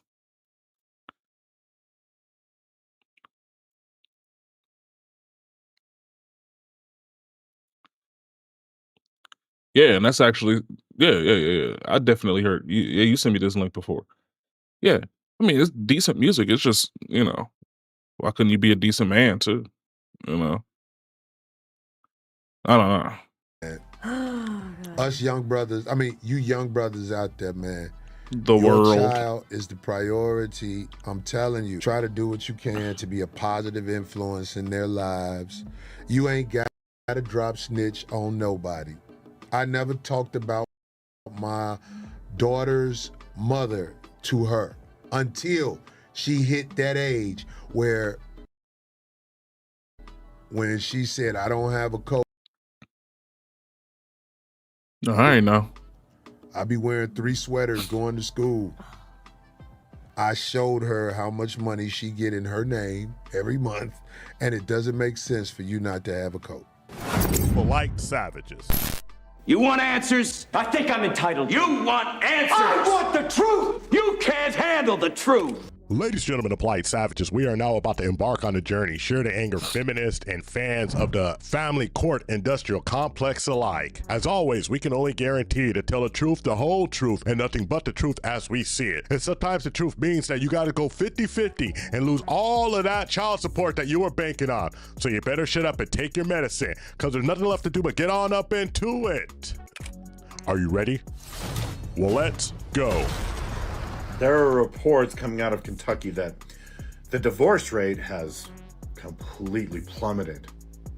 25%. It's gone down 25%. Like, that's significant. You know, when the divorce rate nationally rests, I don't know, I think a little bit above 50%. To have it drop 25% in one state means to pay attention. It's a reason to pay attention. Man, oh man, I never thought I would see a day come when the worm has started to turn. That's right. The great state of Kentucky, a place where many people want to visit nowadays, has decided to start all child custody positions at 50-50. So what does that mean? Oh, you that good, means man? You spend good? half of the time with the father, half of the time with the mother. Because it seems apparently that somebody started paying attention to the data, and the data says that when a father is involved with a child's life, when a child can spend most of their time or half of their time with their father, they have better chances, yes, better chances of. How do we decide what your exotic car is worth? It's not just guesswork. We use real data, not retail fluff. Our expert auction team looks at current dealership prices, online listings, wholesale auctions, being successful and, you've guessed it, their life. But of course, the modern women are going to come with the blabble and say that all of these ladies are putting themselves in danger by staying with these men. Because what happened when this law came into effect a few years ago, the divorce rates have plummeted a whole 25%. Let that sink in. Why is it plummeting? Is it because the ladies are trying to protect their children from an abusive man? Well, let's just turn that logic around, because I remember when ladies used to tell a man that no matter what in this world, they would do anything to make sure their kid was safe. So if the ladies feel like that, if the ladies feel like they would do anything to make sure their kids were safe, then they would be absconding with their child, and we know that's not happening. More likely what they're doing is they're staying because they found out that that money well, that money tree, that wishing well is not there anymore, and they can't just leave with a whole bag of cash. And yes, you've guessed, the sisterhood is not happy about it, but guess what? I'm here to tell you right now, we don't care. Let me tell you, we don't care. That's right, it is what it is. The reason 50-50 is a dumb idea is because I can't split labor pains with you. I gotta let the doctor cut me open, split me open. I gotta go through all that traumatic experience by myself. So ma'am, you're over here acting like you had no idea what was gonna happen when you got pregnant. You had no idea how babies came to this world. Like you absolutely had no idea that you were going to actually go into labor and why it's called labor. And now you come here with this, it wasn't 50-50. Well, ma'am, it's impossible for somebody to go 50-50 on something that happens to you. However, it's impossible to expect that when you make something with somebody that you should get 100% of it. It's absolutely stupid. It doesn't make sense. And this is why a lot of brothers, yes, I say it, a lot of brothers don't want to have babies, don't want to be married, don't want to be paired with ladies with the likes of you, because you claim 100% authority over your babies regardless of the situation. But you damn well straight want 100% of that child support when it comes your way, harlot. But the black woman claims 100% control and domination over this child. And a child is a man's legacy. A child is a man's legacy. So all the black women I heard, they never said this is our child, it's my child. And if their mama says something, they go tell mama, this is my child, I raised my kids, my kid. And if the something to say. No, I carried this for 9 months. I carried it in my nuts before he got to you. So that's a man's legacy. So the black man is robbed of his legacy through the baby mama. So you're gonna deprive your child. You're gonna deprive your child of access to his father, as well as strip the black man of his rights as a father to be in his child's life. For what? What's she doing all this for? Cause she hurt? Cause she feel like she been misused and abused? What's that? It's a bunch of children, homie, that's being raised in those same conditions. You see, the modern woman suffers from selective liberation, selective equality. Basically, they want it when they want it, but don't want it when they don't want it. And it's an absolute shame. And guess what? Everybody's seeing there's a crack in the ceiling. Everybody understands what's going on, ma'am. Nobody cares what you're saying, ma'am. When you're all upset proclaiming that you know your worth, ma'am, what we understand, ma'am, is that your worth is your worth. So let's just go 50-50. Because obviously you're just as good as me, ma'am. Well, if you're just as good as me, ma'am, why do I have to pay for your lifestyle, ma'am? Because one thing is for certain, I don't know one man. Wait, what happened? There's some hair that was weird. Oh man, some weird hair somewhere. Everybody's seeing there's a crack in the ceiling. Everybody understands what's going on, ma'am. Oh, yeah. I don't know what the fuck is going on here. Yeah, that's strange. Stranger Things. He's going for that Basquiat look. That's what that is. He's going for the Basquiat look. And it doesn't work well for everybody. Not at all. I wouldn't. Especially not with a turtleneck that he didn't pull all the way down. Yeah, I'm cool. Basquiat. That's Brooklyn modern artist. It's the reason why Jay-Z wears his hair like he does now. That weird ass, this wicks, but then not quite.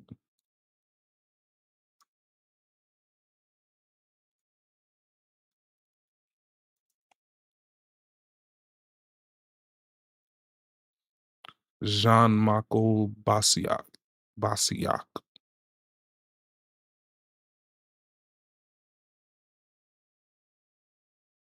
Yeah, he definitely has some sensationalist type pictures and shit. Everybody's fighting to have the hair that is freeform and wick type shit. Eye of the beholder type shit. I can see some value in some of it, but a lot of it is just over my head. It ain't for me. But yeah.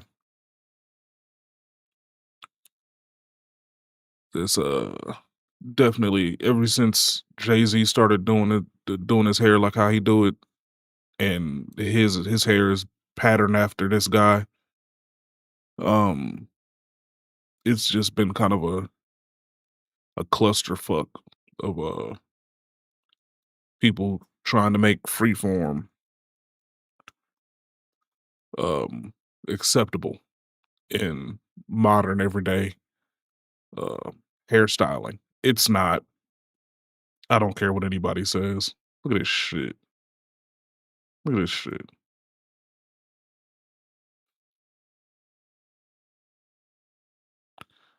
It's not over your head thing. It's no skill thing. So they call it Picasso. No, Picasso was, he had a stylistic understanding. Basquiat, and the reason why people like him so much is over my head because I don't see the appeal in it. I wouldn't put a Basquiat on my damn wall or anything like that, but yeah, his Picasso's skill was derivative of actual classical teachings and then a departure of uh, Jean-Michel Basquiat, as far as I know, was never classically trained in any form of media. So he ended up getting to a point where he was just like, see, like, what the fuck is this? Like, I love locks, I love my hair, but then I also look at shit like this, and I'll be just like, this just looks unkempt and disgusting to me.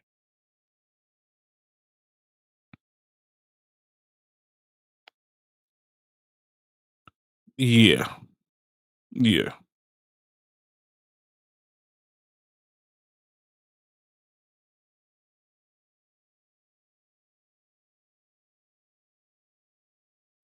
Yeah. I completely agree with that. Um, I've never been a big Basquiat dude. I ain't gonna lie.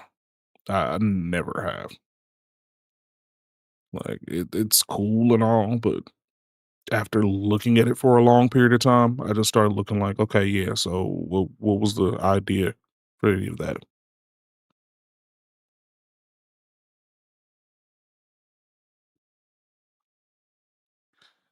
Um, honestly,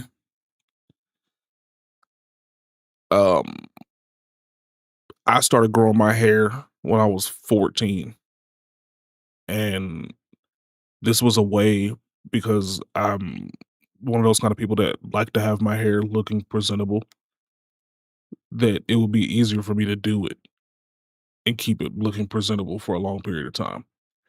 I've never, not one time in my life, ever wanted to look like this, ever. This just looks mangy as fuck. It looks like it smells. I couldn't do it.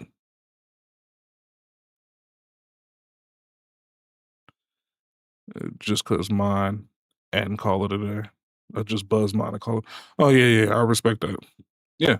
Yeah, that's the whole thing now is that they're trying to make this look like it's not just some homeless bullshit, when it definitely just looks like you some kinda weird ass, yeah, quasi-homeless situation. Like,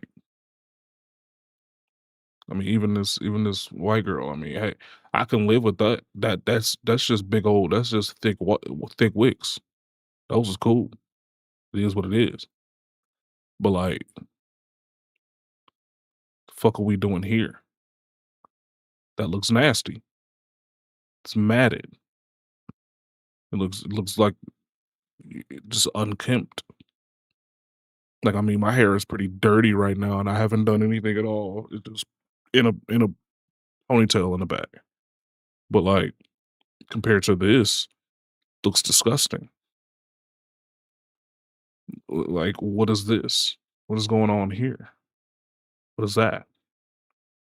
Like, I would accept this. This is acceptable. I can live with that. But then what is that other shit?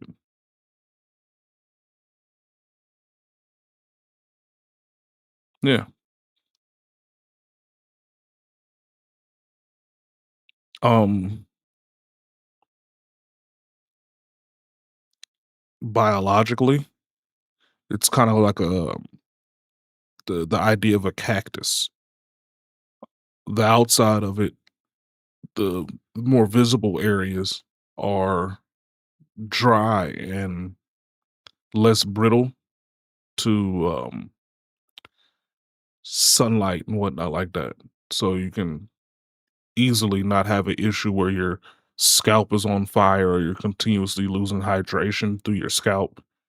But towards the scalp and the inner parts of the locks and whatnot like that holds more moisture. So yeah, if you ever see, like folks just pouring water on their head or something like that, it just retains more water. It beads and wicks the water off of the outside portion and tries to get it closer towards the scalp and the inner part of the hair. So yeah, it's just one of those things that just it's a geological more so than biological. It's kind of just like the skin thing. it's suited for certain geographic understandings more so than what you call it.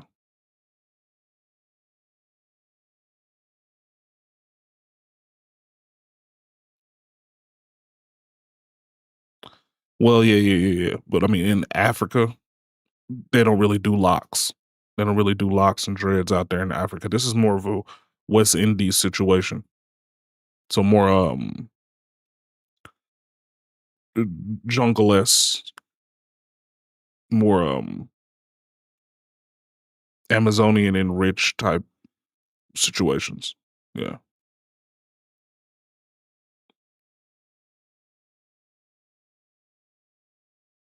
Yeah, I don't know how true that is, but yeah, most people that do their hair like that with the wigs and whatnot like that, they're more West Indian leaning, which is more jungle island-esque. They're trying to blend in with the snakes in the Amazon so they don't get eaten. I mean, that could be too. That could be it too. Honestly, at this point, I don't really understand it. I know that m- most Jamaicans and people that cultures that started off with dreads, they don't even do like this. This is like North Miami or something. Yeah, Medusa. Hmm. Yeah, this is like some North Miami type shit. This ain't really like. Look at this. Look at this shit. Look at this shit. The fuck is this? Look at this shit. What is this? Like, what the fuck? Look at this shit. What is this? I mean, I could just click on this shit all day, man, and just be like, what the fuck is going on here? Like, what is this? What is this? And then you got the nerve to have a good taper. Like, you got a good taper right here. But then you got this. What the fuck is that?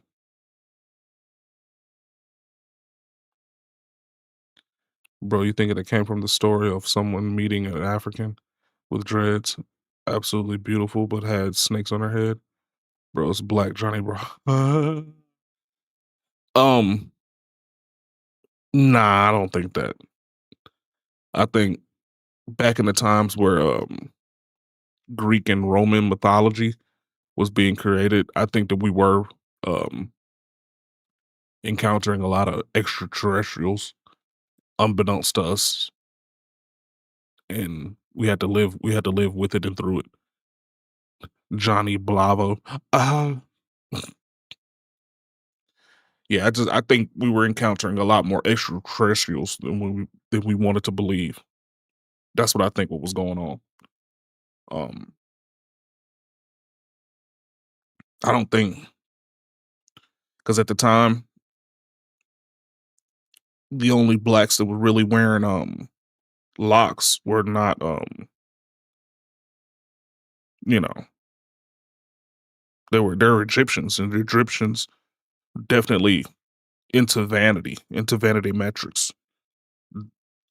Wicks and this shit has never been a vanity metric until up to now.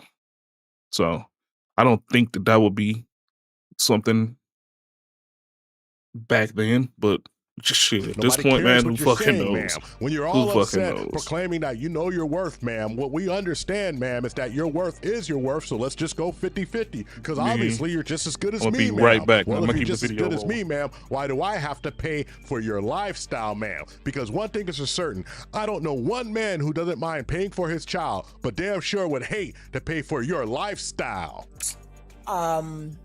And here's what's interesting about modern day feminism. They want equality everywhere but in the court. Isn't that interesting? That is very interesting. Right. They don't want equality in the court system. So I think that's funny that they want all this equality, but they still want alimony. They still want child support. They still want half of the man's assets. But if it's equal, what we bring in is what we take out. We split the children 50-50. I can't tell that man, you know what?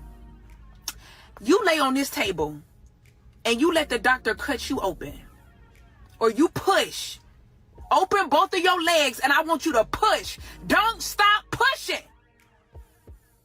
You know what that man gonna tell me? You were created to give life. God created your vessel to nurture. So if God created me to give life, what did he create you to do? I love the way that the modern woman loves to bring up, loves to invoke God, loves to question you about God without actually having knowledge of what's actually going on. Well, ma'am, let's just put it this way. If you are a vessel of life, then the man is the actual seed to help sprout the life. That means that you made this baby together. Why are you sitting here acting like you did it all by yourself? Because you want to be independent and you want credit for doing things that you should actually do. It's just like when a modern woman tells you she's a boss chick because she pays her own bills. Oh my goodness, ma'am. Wow, you pay your own bills. You mean you're doing something that every adult in the world has to do? But no, no, no. You're trying to figure out a way. You're trying to come with some technology. You're trying to get a glitch in the matrix. What you're really trying to do is get some resources for yourself, because we know damn well you ain't trying to get it for the kids. And that's what most men have a problem with. You dig?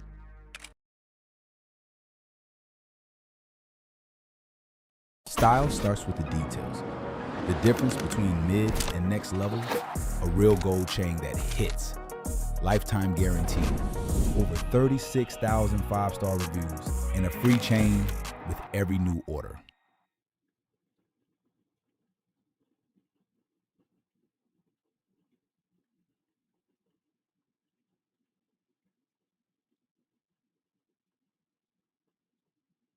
Creating custom clothing labels with TapStitch is easy. Go to your branding tab, choose your label size and background, upload your artwork, submit for review, and done. Once approved, you can apply your label to any design, synced products, new drafts, even items already in your cart. Set your default label, and every new drop is automatically branded. No extra steps, just better branding built in. Clean, custom, and totally yours. Every label is sewn directly into the garment, no shortcuts, no stickers. Paired with TapStitch's premium blanks and sharp printing, your designs are built to last. Front to back, inside and out. Your garment tells one story. Yours. Want your pieces to feel more pro? Start here. Add custom clothing labels to your next drop and put your brand exactly where it belongs.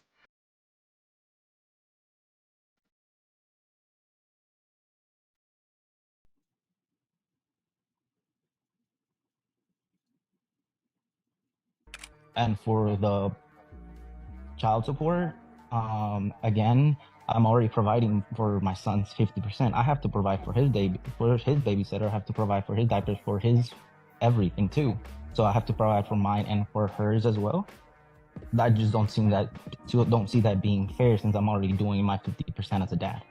Like it's for the benefit of the child, not for her lifestyle. But you modern ladies can do all of the blabbling that you want, but the proof is actually in the fudge. The proof is in the pudding, right there in straight statistics. Why did it drop 25%? What, you think every man there, everybody there is just abusing every woman? Shut up, lady. It doesn't make sense. Let me tell you why the divorce rate dropped 25%. It's very simple. You found out that the money train has left, and now you gotta reconfigure, rethink, and re-get along. The exit plan is not there anymore. And I, for one, I'm really happy that the world is starting to do one thing.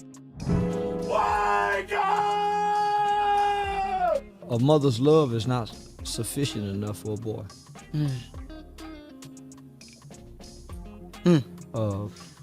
People think mother's love is not sufficient. He have to have some type of male love, and it has to be consistent. To even balance out the consistency of a mother's love. Without that balance, mothers ruin boys. You love on them too long, you ruin them. You said all this about my pops, but I'm watching how you move. Honestly. You know what I'm saying? Yeah, so you never, that's another thing, on the other parent. This might be a mic drop right here, man, but honestly, out of all the different races and denominations I've actually fornicated with, black women are the most boring. Not even gonna lie to you. Most of them are starfishes. Most of them. They get by the idea that because their bodies are built like that they're just freaks. They really aren't. Very seldom do you actually find, and if you do, more than likely, she has a very checkered past. Mm-hmm. Yeah, they definitely, because they invented the dance. And move night, yeah. I mean, because they got rhythm. But yeah, telling you now, they are most of the time not good lays. Most of the time are not good lays. They either missionary or doggy. It's no shower sex because they can't get their hair wet. None of them like to ride dick because they're overweight. Their bodies won't allow them to. And if you come across the random rare occurrence where there's a woman that a black woman that actually is very good at it, does all the cool little freaky things that you like, more than likely she was a hooker at one point in time and she sold it and had to learn that stuff. I'm just being honest. Yeah, man. It's a bag of cats. It's literally a bag of cats. You can pull one out and they might be cool. You can pull one out and it's probably a freaking weirdo. And you never know. You never know what you're gonna get. Box of chocolates. That's what it's called. Not a bag of cats. Box of chocolates. Belly dancers are hot. I also love women that dance. So it's so hot. Yeah. Belly dancers are dope as fuck. And most of the time they actually know how to fuck. Just saying. Any woman that I think out there is willing to ride the ride instead of just participate is A1 in my books. It's just a lot of black women want you to do all the work. Financially, in the bedroom, they're gonna be tired of cleaning up after you in the first week. So then now you have to pay for them to stay around. And I don't mean that in like a derogatory sense. It's just anecdotal evidence. The men don't the mother gonna show Don't know. There's a reason why black dudes deal with white women en masse. It's because a lot more times than not, white women are just inherently more freaky. We're not married to and live with. Willing to do stuff, willing to try stuff. Understand if you're not there, who you are is being assassinated in a lot of situations. But outside of that, I think until women actually hold each other accountable, then I don't care. Thank you for watching the Tip Network. Follow us on all social media outlets and ask it's yourself Tip. one burning question. This whole time I was calling it THPP. Boom, we're out. We found true happiness. It was only 18 minutes? Jesus Christ, what the hell was that? 18 minutes, but that shit felt like it was like 45-minute video. Jesus. I need to get my soundboard together, man. 50-50 when the bills due. But when it's time for that divorce, suddenly they want half of everything. Ain't that something? You don't find that suspicious? You don't find that suspicious? You don't find that suspicious? I can't stand his fucking repeating ass. Because you don't have your 50. All right, now we wait for the hate. I'm use that bitch as a blanket to keep me warm at night. Oh, come on, I'm waiting for you.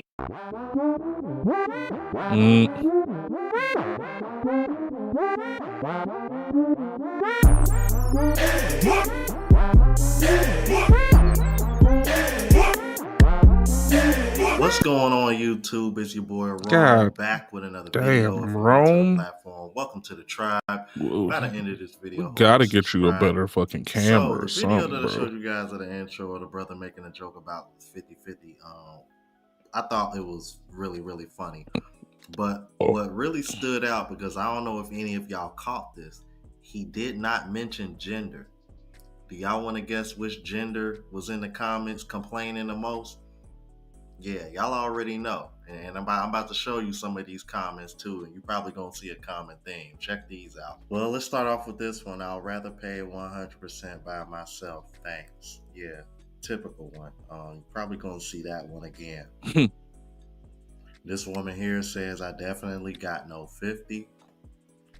And then the classic, I hate 50-50. I'd rather pay 100% by myself. I don't these want people another just suck person in in my math. space, so I'd rather pay They just ass at all my the at time. math. No problem. I don't know. That sounds more like a cohabitation problem more than it does financial, but okay. Damn, this bitch says she don't even got 1%? You're broke! You're fucking poor! You're fucking And this is poor. the classic one. I love this one. If I needed a roommate, I would have gotten one. We both don't need to play the manly role.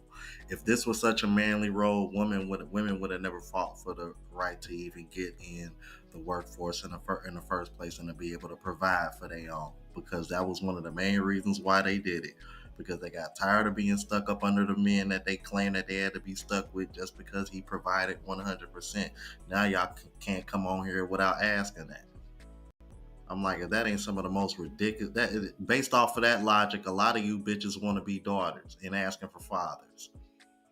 And I'm gonna let you know right now, yeah, a man paying 100% of everything, yeah, he gonna do what the fuck he want, and y'all better not say shit. Right. And then I wanted to show you guys this last comment of the OG over here saying that, older guys are telling the young guys that it ain't worth it.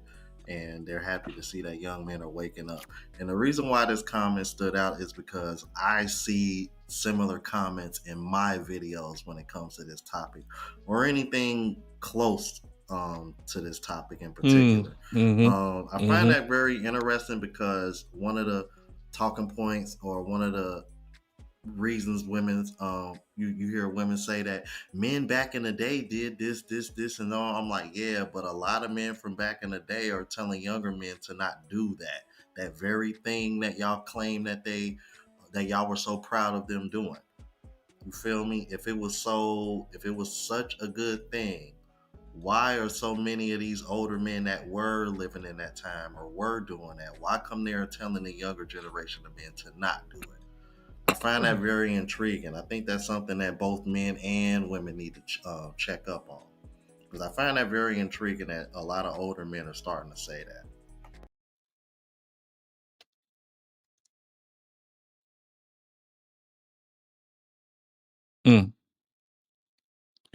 That let you know something.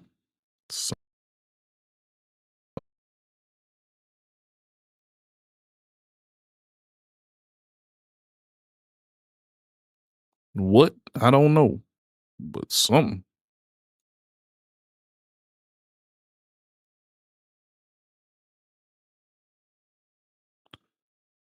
All I know is it's a lot easier nowadays than it used to be back in the days to get one to stick around and do nothing.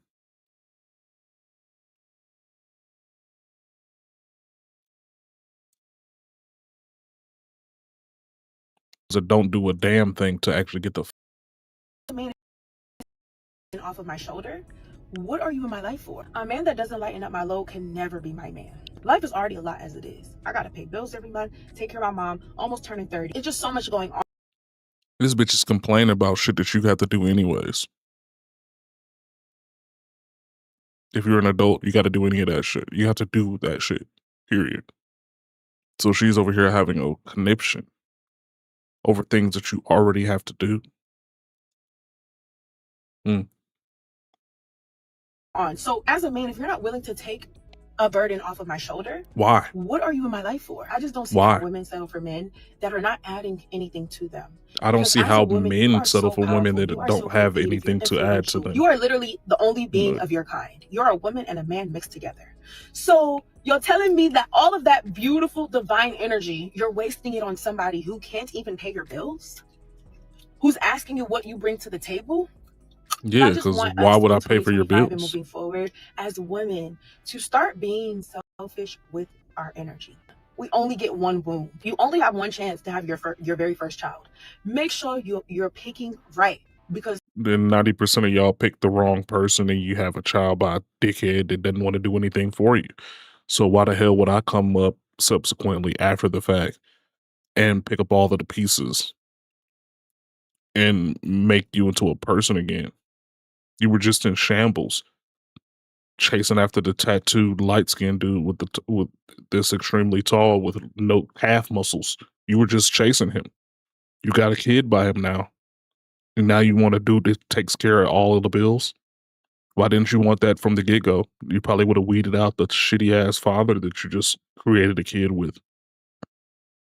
That's why men don't have the same want that y'all want. Bitches think they are the value, that they don't have to bring anything to the table. Exactly. Who in their right mind chases a bill? You want to be chased, right? Make yourself valuable and make yourself more than just a hole in my wallet. That's why you're having issues, is because you don't have any value. You have no inherent value. Most of these women nowadays, if you have one kid, you're not willing to have another one. That's how it is nowadays. Unless they have three. If you have three, then all of a sudden, whatever gender I don't have already, I'm willing to go have it real quick. That's of no value to any man that has any kind of substance or any kind of value of his own. There's no value proposition here at all. There's no return on investment at all. That's why men are walking the fuck away. This equation doesn't equal up to anything I besides would me hate losing on both for you ends. to add all of that to a man's life. As a woman, your energy is sacred, it's divine. You're nurturing, you are caring, you pour into other lives. You have the ability to boost a man's life up times a trillion. So imagine. I hate when I hear women saying that. Because what do you do to boost a man's life up? What do you do to multiply this man's life by you just being there? I don't understand that. How do you make a house a home? How do you do that? If I bought the house, it's my home. What are you finna do? Throw live, laugh, love, and shit on the walls?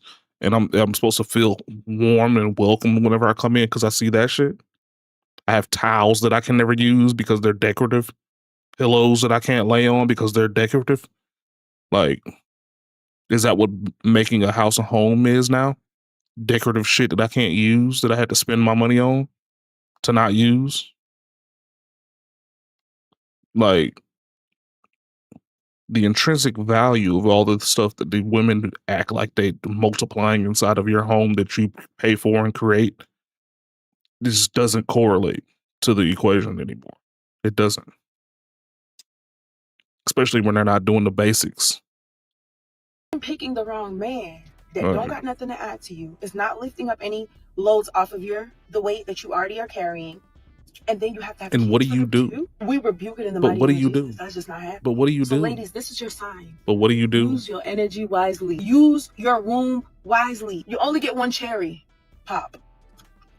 It's only one. But what do So you please do? do not waste it on a dusty that doesn't see the essence of you as a woman. But what do you do? Fellas, understand that any woman who speaks like this, when she says And in all honesty, Shorty looked like Skeletor with a wig on. The cheekbones were doing too much. The shoulders were doing too much. I mean, she had a nice little rack. Her lips looked decent, but the shit that was coming out of her lips completely retarded. I guarantee she spends over $200 to $300 a month in just hair care products. Who wants to deal with that? Like, where's the value? Where's the value that I can extract the same way that you're extracting value from me? You want me to take care of some stuff? Get some weight off of your shoulders? Get some weight off of mine. How about you rub my shoulders? Rub the shaft. Caress the head. It'd be a lot easier to extract some resources out of me when you do that. But if you're not willing to do that either, then what the fuck are we doing? He says take burdens off of her shoulders. She's talking about For what? bills. You feel For me? what? Just replace the word burdens with bills. It means the same thing to them.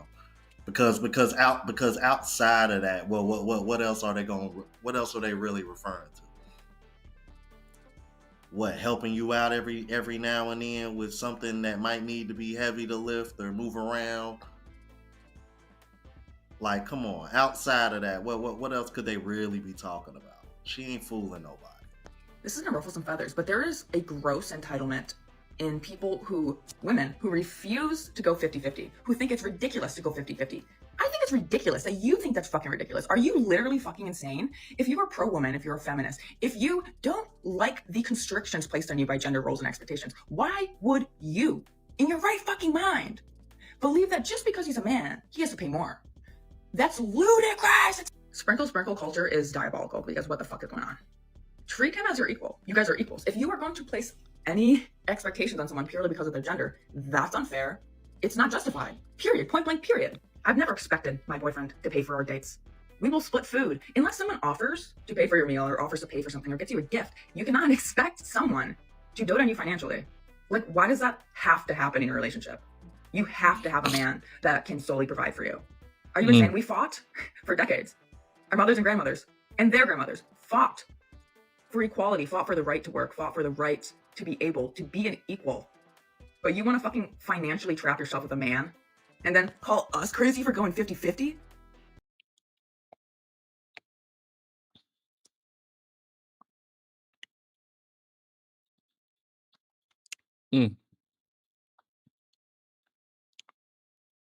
Skinny Velma has a point. She has a point. There's absolutely nothing at all that you can say that would change my You see mind the on women that. that be on social media complaining about 50-50 and every 2 to 3 business days have a message or an announcement of what they're not accepting or what they're not taking with 50-50. Mm-hmm.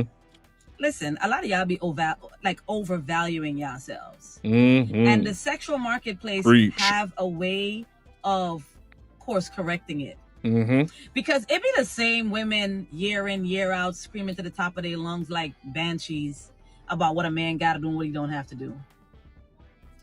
And so far you ain't got nobody to pick you up off the market at the high value that you placed on yourself. You might want to go on the clearance rack or the discount section for a minute because a lot of y'all ain't it.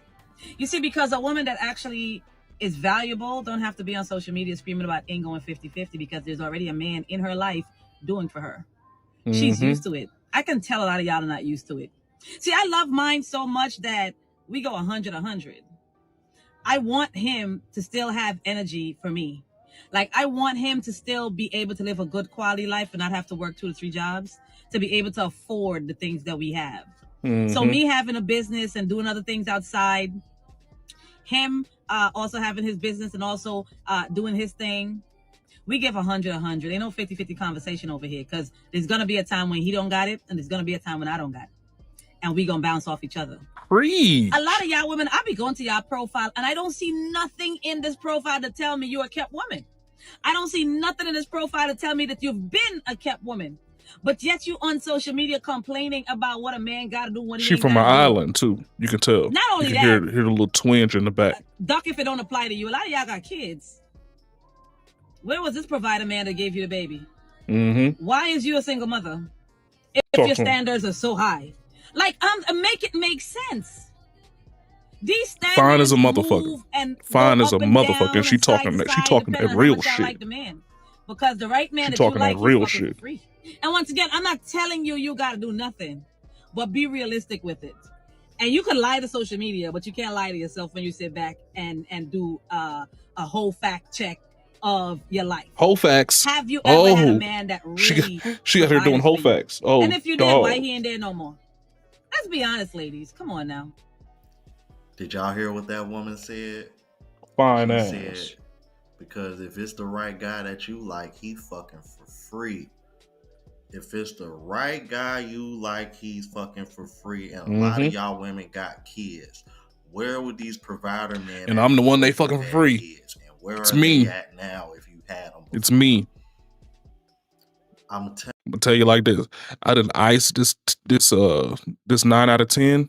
I done iced her ass out for about 4 months.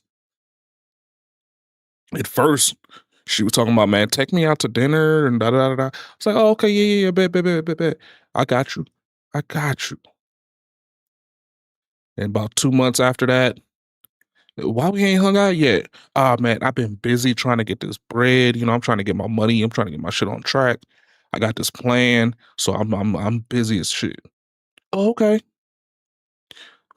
3 months after that. Well, when are we gonna hang out, man? I just want to hang out. I don't even care about what we do. Man, my bad. I've been tied up, man. I got all these projects at work. I got all these little side projects I'm doing when I'm at home. My fault. Now, she like, remember that barbecue place you had took me last time?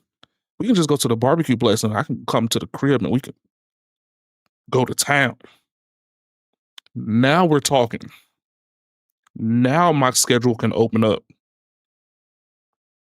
And she ain't no fluffer nut. She's a baddie. Just ice these hoes. They don't be thinking you have no options. Man, get these motherfuckers on this damn schedule, man, and they had them doing whatever the fuck you want them to do. Damn near get them on the blade. Shit. telling you guys, bro, I genuinely believe most women who be talking that shit, bro, they've Don't got it. never had a man provide 100%. They don't got it. And if they did, they would realize how rare that is. They would Bitch talking about how appreciate that lonely more, she and they wouldn't be is. so Shit. quick to leave these men in the dust. I As bet if, you like, is. they just everywhere and they're so fucking expendable. Obviously, they're not. Otherwise, there wouldn't be so many women coming on the internet complaining about not being able to get one. And even when you tell women a percentage of men that make a certain amount, it still go through one ear and out the other. Goofy. Now that society is so ingrained to dating someone based on money or social status that, God forbid, I gave the man that I was actually attracted to. Sorry. Oh my God, sorry. Like, but he works at Enterprise. My bad. Like, goddamn. You know what I mean? I thought that's how it worked. I thought dating worked like that. I thought it was like, oh, I'm physically attracted to this person and I like this person's personality. We actually connect. I want to give him, so I gave him. But now it's like, you gave someone that you like and you didn't get no money out of it. I'm scared. A lot of the reason why a lot of y'all will never be in a happy, successful relationship is because y'all don't know give or take. Y'all feel like your job is your job and that's it. Bro, my man has been working outside all day. It is 7:50 and the trash people about to come. Some people would think, well, he's a man. He should just take out the trash. But people with common fucking sense and also people that love their partner would think, wait, he's not home yet. Let me help him out and take the trash out so he doesn't have to take it to the dumpster tomorrow. Because as long as you guys are both trying and you guys are both doing, you guys can help each other. That's okay. Doesn't matter what it is. Doesn't matter if he's washing She dishes fine. and you're taking out the trash. She talking that shit or too. he's cutting the lawn and you're cleaning See? the house, or vice versa. It doesn't matter. Help each other. 3 rows, 4 seasons, 1. Shut the fuck up. Please.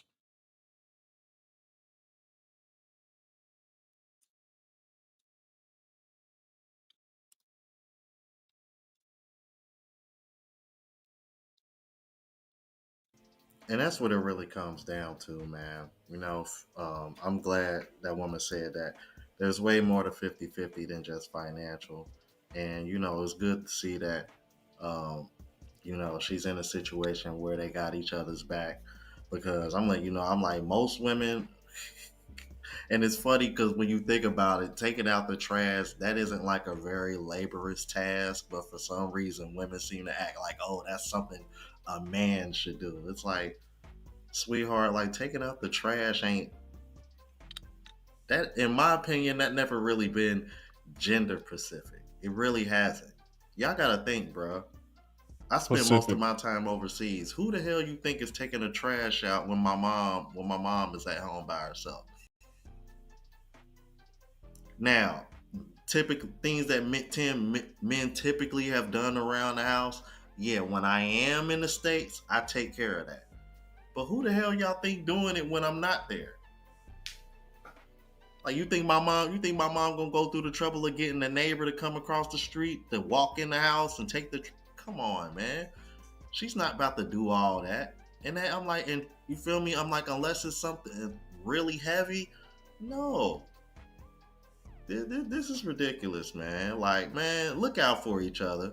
And 50-50 means more than just financial, bro.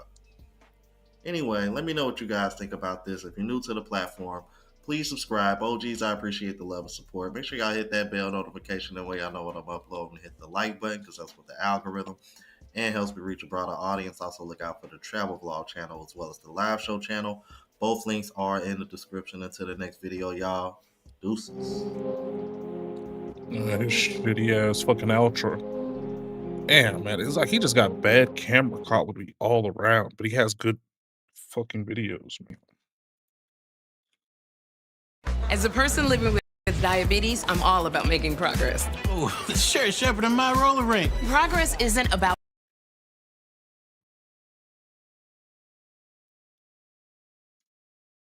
It's your girl Dee. Welcome and welcome back to the channel. So I am back with another reaction video for you guys. Before we get I've been into the following video, Dee since before she even had a cam on her damn videos. And you like the She used to content, go just ahead talk. and hit that subscribe button. It is free to subscribe, share and like the video, and hit that Dee notification fine bell ass. to be notified when I upload. She married though. In this She particular married video, though. So. women, At least I think so. in this video are talking about financial issues. Some of the women in this video If you ain't married, having hey, financial Dee. problems, and some of these women, according to sources, say that a lot of women are broke and living in U-Haul trucks. And we know a lot of the homelessness rate is going up, and a lot of people are having a hard time affording rent and just regular everyday bills. And so we know that there are a lot of individuals who are living in their cars, living in shelters, living in storage units and things of that nature. So I wanted to bring this video to your attention, and we're going to kind of talk about it and go through it. So let me know what y'all think in the comments below. I definitely want to hear what you have to say, but I'm going to stop talking. Let's go ahead and get into the video. So this morning I ended up having a mental breakdown, and I pretty much was talking to God about how stuck I feel in everyday life. And I don't know if this is just an American thing, but you know, just trying to make it, trying to like fight this uphill battle. And it just felt like I was stuck, or I'm stuck in survival. Like I'm not really living life. And then here come TikTok. Okay, I don't know if the algorithm just be listening or this AI smart, but then I come across the lady who just chooses to be homeless, and she, you know, she spends her money. She works at Amazon, and then she chooses to spend her money at, you know, restaurants eating good, and she's like, she's happy. Then I scroll some more, and somebody else was talking about how she don't want to be a doctor, she don't want to do anything, she don't want to be a lawyer, she don't want to get a degree, she just want to exist and thrive. Then I scrolled some more, and then another lady was talking about how we view stability. Dee? You don't like Dee? You know how they say God works. I mean, she is kind of strong. That gave me my revelation that I needed. Is, you know, some people say certain things like the internet, you talking about or her? just like people nowadays, like they think that stability is viewed as being hyper independent and having a house and having the car and having like a 6-figure job. And for me, that's not true. Like my stability, I want to be in a partnership. If I can find a husband that pays for everything, and I can be a stay-at-home mom and do content. I mean, yeah, she do got a strong ass face. I ain't gonna flex. She do got a strong face. I would love that. I don't want to go to school for the next 2-3 years trying to get a degree. I just want a stable job that makes great income that I love. I think she New Orleans or something. Women can be very confusing. You know, and I see this happen all the time. A lot of women, they want something that looks good. And then when they get it, they realize the work that it takes to maintain and sustain it, and then they don't want it. That's just the reality for a lot of women. Maybe not her in this particular video, but in general, a lot of women, you know, they chase after something to prove that they can do it. And then once they've made, you know, prove to themselves that they can do it, then they no longer want it. This is why you have so many, you know, so-called boss chicks who are out here complaining about working and paying all the bills because they don't want to do that for the rest of their lives. Dee definitely got a strong have face. Somebody to come in and take But over. something about it, man, it's fine to me. For them. They don't want to have to On. maintain the struggles of maintaining I think it's because I know she's your tall livelihood too. and this lifestyle that they've created. This is why they want men with a lot of money, and in their minds they won't she settle. understands but what's the happening plight is of the they're setting man. themselves up for failure. You know, all this feminist talk of you don't need men and you can do it all by yourself because you're able to make some money at some point in your lifetime, and that you don't really need a man, is setting a lot of these women up for failure. This is why we see a lot of women crashing out. This is why we see a lot of women complaining about being an adult, because it is difficult. And when you are doing it all by yourself, it's going to be difficult because there's no stopping. You don't have the money or the funds to retire early or to take breaks because you've created a lifestyle that has to be maintained. And this is, I don't think they think about this. You know, taking all these lavish trips and spending all this money on things you really don't need, trying to keep up with a certain lifestyle that you feel you should have and that you deserve, is bankrupting a lot of these individuals to the point to where you don't have any other choice but to let it all go and become homeless, because now you don't have to worry about all of the load and the responsibility all by yourself. But they're so independent and so stuck in this mentality that, oh, I need to do what I want to do and I don't want to listen to a man and I don't really need a man, to the point where they're killing themselves, they're bankrupting themselves, they're becoming homeless because they can't afford that lifestyle that they acquired for themselves. And now that we have men who are saying, no, I'm going to live my life, I'm not bankrupting myself to go out and have to pay for all this stuff that is not necessary. And so that leaves these women to their own devices. You're by yourself trying to maintain this lifestyle you created and the one that you felt you deserved and you should have.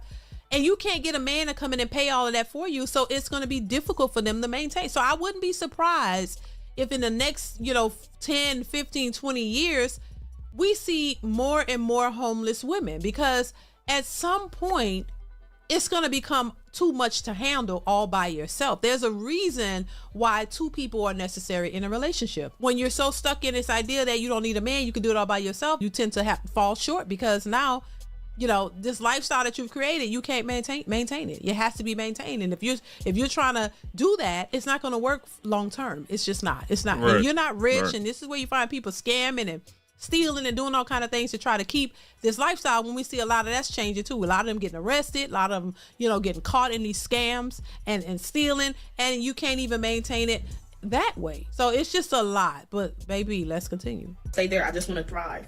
I don't want to start no business trying to beat the hustle and everything, getting up at 5 a.m. to work out and everything like that. No, baby, I barely got the credit and the money to be putting aside for savings, let alone starting a business.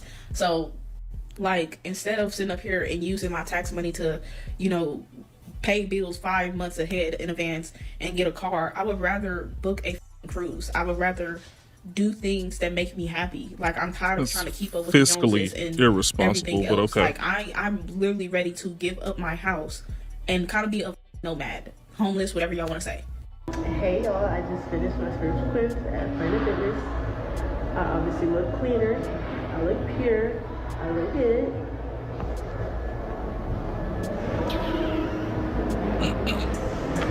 I hope that you guys have a good rest of your night. And yeah, I'll catch you next time.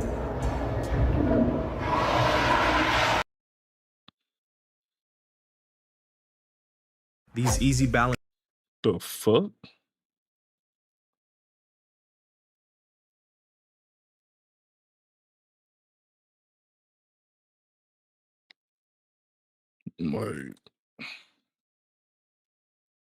I have to be out of my home in 2 weeks, which means I have 2 weeks to find a house, or else I'm going to be homeless. And I am here to tell you that there is no affordable housing. Affordable housing is a myth. You cannot support a family on one full-time income. Let me say it again. There is nothing affordable out there.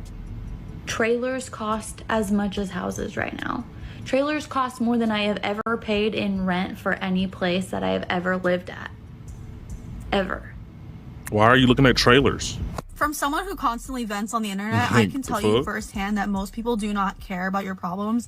I was homeless for a very short period of time, and I can tell you from that experience of being borderline homeless, most people do not care that you're struggling and do not care that you have problems. I came across like a couple of nice people there, but for the most part, no one gave a crap that I was struggling. Not even men. Men, all they said was, oh, good luck with everything. Best of luck to you. I had no one come and save me. Eventually, I had family step in and like help me with like a place to live. But like literally, I had like no one that wanted to genuinely help me. Why would men come in to help you? If a lot of men who've been in those situations, there was no one standing there to help them. There's not a group of a sisterhood or women who would be willing to help a homeless man. They're just gonna look at it and you know, pull yourself up by your bootstraps. You can figure it out. You're a grown man. But when it's women, when somehow women expect some type of help because they've always had someone there to help them, and when there's no one there to help, it's confusing to them. I'm just saying. Let's continue. It's truly like my faith in God that like powered me through. Let me tell you, being homeless, okay, being homeless is not fun. Living out of Airbnbs was not fun. Hey everybody, my name is Tyler, and because of the out of control inflation that we're having in our country right now and rent prices being over $1,500 a month, I have been outpriced at the rental market, and I live here in my car full time, and I wanted to give you a brief tour. So starting with the bed here, it is a 3-inch memory foam mattress topper. Super comfortable. I have about 4 layers of blankets, which keeps me warm, especially right now we've got 20-degree weather. You can hear night, so the Guyanese in Moving over here, his voice. I have my cooler. He's going through all of these issues because he thinks that he's above the system. Just go to fucking work. Cut back on the shit that you don't need to spend on. And I guarantee you have that $1,500 so you can spend every damn month so you can have a place over you, a place to lay your fucking head. Like, what is stopping you from working more?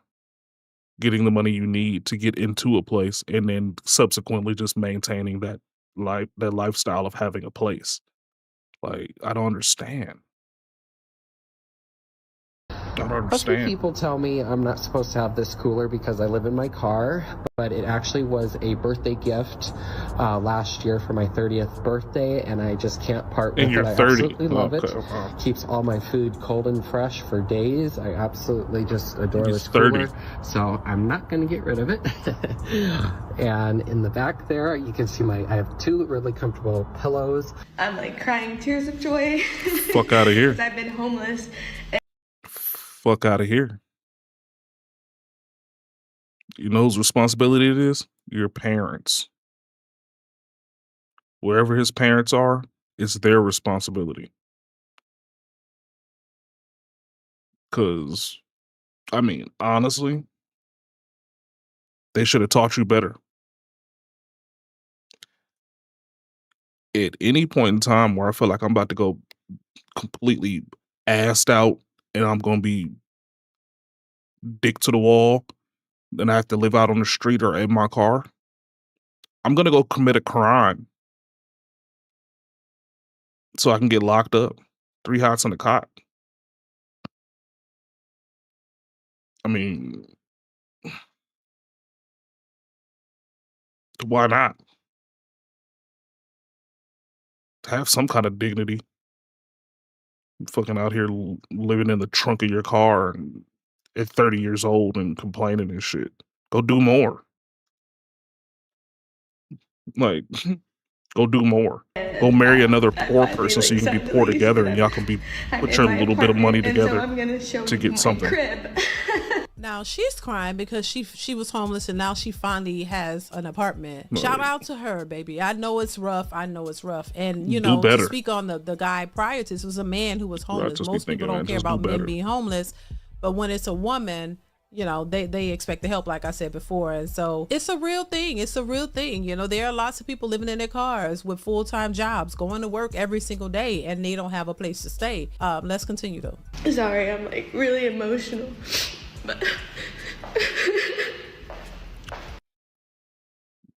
there you go.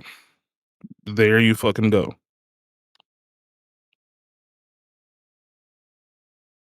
There you go. 100%. That's what you're supposed to do. But I mean, of course, like I said, if you dick to the wall, you go with my idea. Go, you know, maybe not something that's going to be detrimental to the point to where you have a record that looks terrible, but like, go get locked up. I don't know. But yeah, camp it out. Why not? There's plenty of, like, especially out here, Georgia. You can go walk down the highway right now, see a plot of land, and just be like,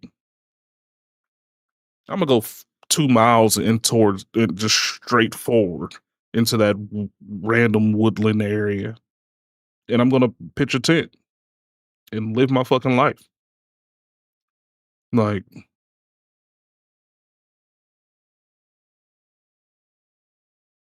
seriously, just go live off the land, catch squirrels and shit. But like, people would rather have the amenities of a guest living in their car so they can charge their phone and act like everything's okay still. Fuck that. Fuck that. thanks to the help of some friends and the community and crowdfunding and asking for help, I was able to get into this apartment. And I'm so incredibly grateful. Should have like a halfway house.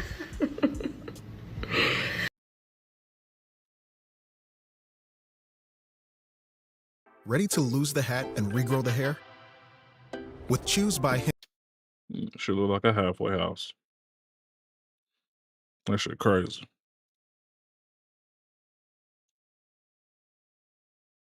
I haven't had a lot of things recently, and so I can finally get back on track. And I'm so excited and I'm so grateful, and I wanted to share this moment with you all. So for the people that have helped me and sent donations, thank you so much for getting me into this apartment.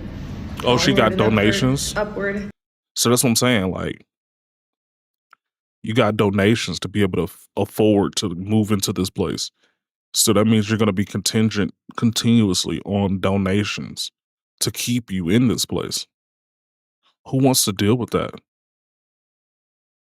Who has the unmitigated goal to just continuously send you money with nothing at all in return besides saying that you have a place that you can mildly keep up with?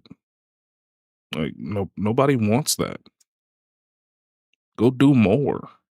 You get more out of it. And I'm working full time, so I can't wait. Thank you, everybody. God bless you, and happy holidays. I'm homeless, and this is how I date. I shower and get ready at the gym, and then I take my stuff to storage since it's not that far. I Uber to and from the date, even though they usually ask to come and pick me up. I don't mention being homeless until the second or third date, but it hasn't been an issue so far. Why? If you have a problem with me dating, just remember I'm homeless by choice, and unlike you, I don't have any rent to pay. Do you think that if you're homeless, you should be dating? Why are you dating? Think women will quickly disqualify a man who is homeless. But is it the same for men? If you met a woman and you found out that she was homeless, would you continue to date her? Let me know in the comments. Let's continue. Y'all being homeless and camping is crazy as hell, but thank you so much for the setup. Why are you dating? It's actually crazy in here. There's a cat eating right now, but our air mattress literally popped the first night that we were here, and so we slept on the floor, and it ended up being wet as hell. And so we have tarp underneath there because we're all sick now because of that. Cat litter box needs to be changed. The babies play over there. So the babies? Tent number 1. And then over here we got the boys' hoop, bunch of stuff to eat and stuff like that. His chair, my chair's inside of this tent. Let's see. This one's kind of like just storage, kind of a bunch of just bull crap. They rent out U-Hauls to sleep in the back of U-Hauls with their families. I'm telling you, and they get those huge U-Hauls to sleep in there with their families. What? And then they also drive around them in them with like a car. Okay, they also sleeping in storage units. So they rent out storage units to sleep in them. A lot of landlords off, but I don't really care at all. But I'm gonna read to y'all the qualifications that this person wants for this house. And it ain't an amazing ass house. We're not talking about anything super expensive. The rent, like I said, is $16.95, $40 application fee per adult. They want you to make 3.5 times the rent. Standard for whatever reason is 3 times the rent. When majority of Americans don't even make 3 times a $1,600 a month rent. I don't know where people just get up and be like, oh yeah, we're just gonna make this a national standard that people have to make 3 times the rent amount. Now this. You know what? You know when you don't have to pay 3 times, or you don't have to have 3.5 times your rent when you go get a mortgage. You know how hard it is to kick somebody out, even if they don't pay their mortgage 2, 3, 4, 5 months. You know how hard it is to kick them out. Pretty hard. Want to know why? Because the bank still believes that you're going to be able to pay. They give you more chances.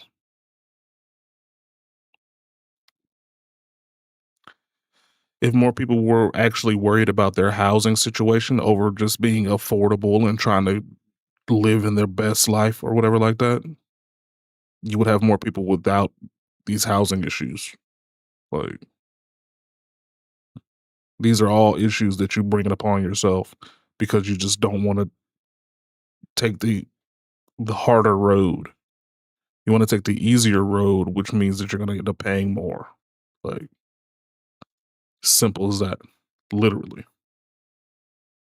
This is where I like to chime in, because you hear a lot of women who claim that they're boss chicks, and all these women are making all this money and they making so much more than the average black man, which I think the average black man, I don't know, what is it, 50 something thousand, 40 to 50,000. And these women are supposedly making 54. Way more and out earning these men. So you would assume that a lot of these women are making $100K or more, because that's what they always claim. And that's what they say the men have to make. But when we know that the majority, she just said it, the majority of people don't have 3 times the rent. They don't have $1,600 3 times. So where's all this money coming from?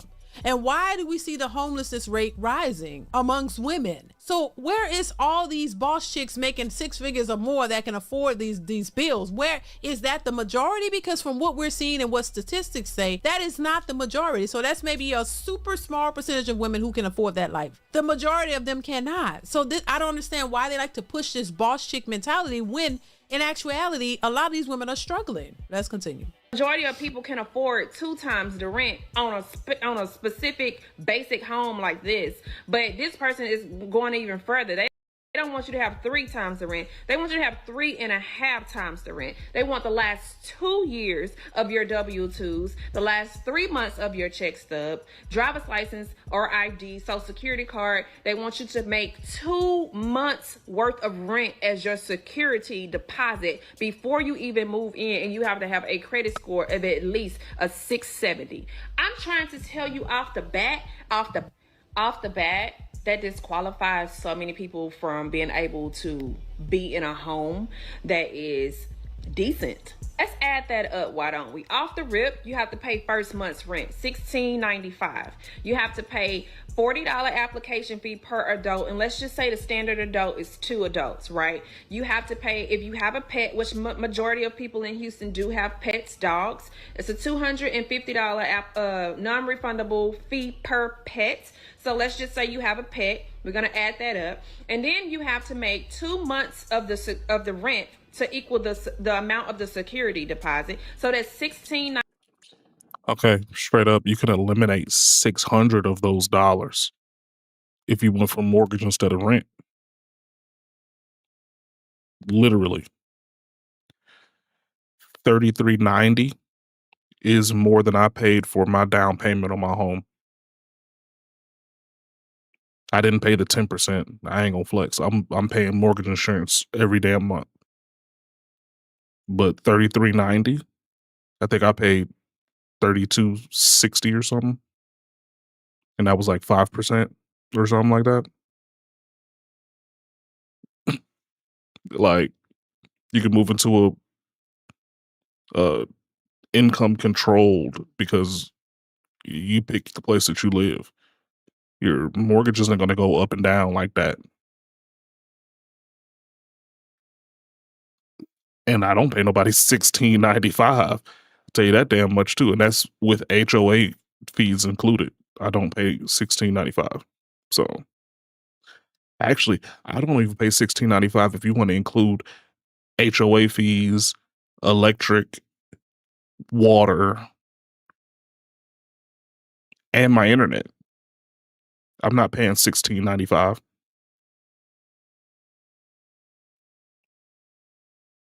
Probably right at like $1,500 even. Because mortgage is like 11. HOA is like 3. So that's 14. I pay $50 for internet. My electric bill is around $100. So I'm paying $16.50.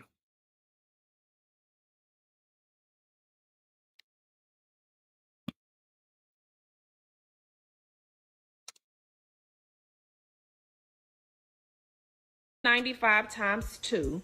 All right. And on top of that, for the whole we're kit not and even caboodle. talking about your utilities and all the things that you have set up. They want you to have rental insurance before you move in. Standard rental insurance is probably about $25 a month. Let's just say that. Yeah. So before you can even move into this house, sitting in a savings account somewhere or just idle money, you already got to come off of this amount of money. I don't know at what point we stop being human though. Even as an investor and a landlord, at what point did we stop being human and we say money trumps everything, including people? I don't get it.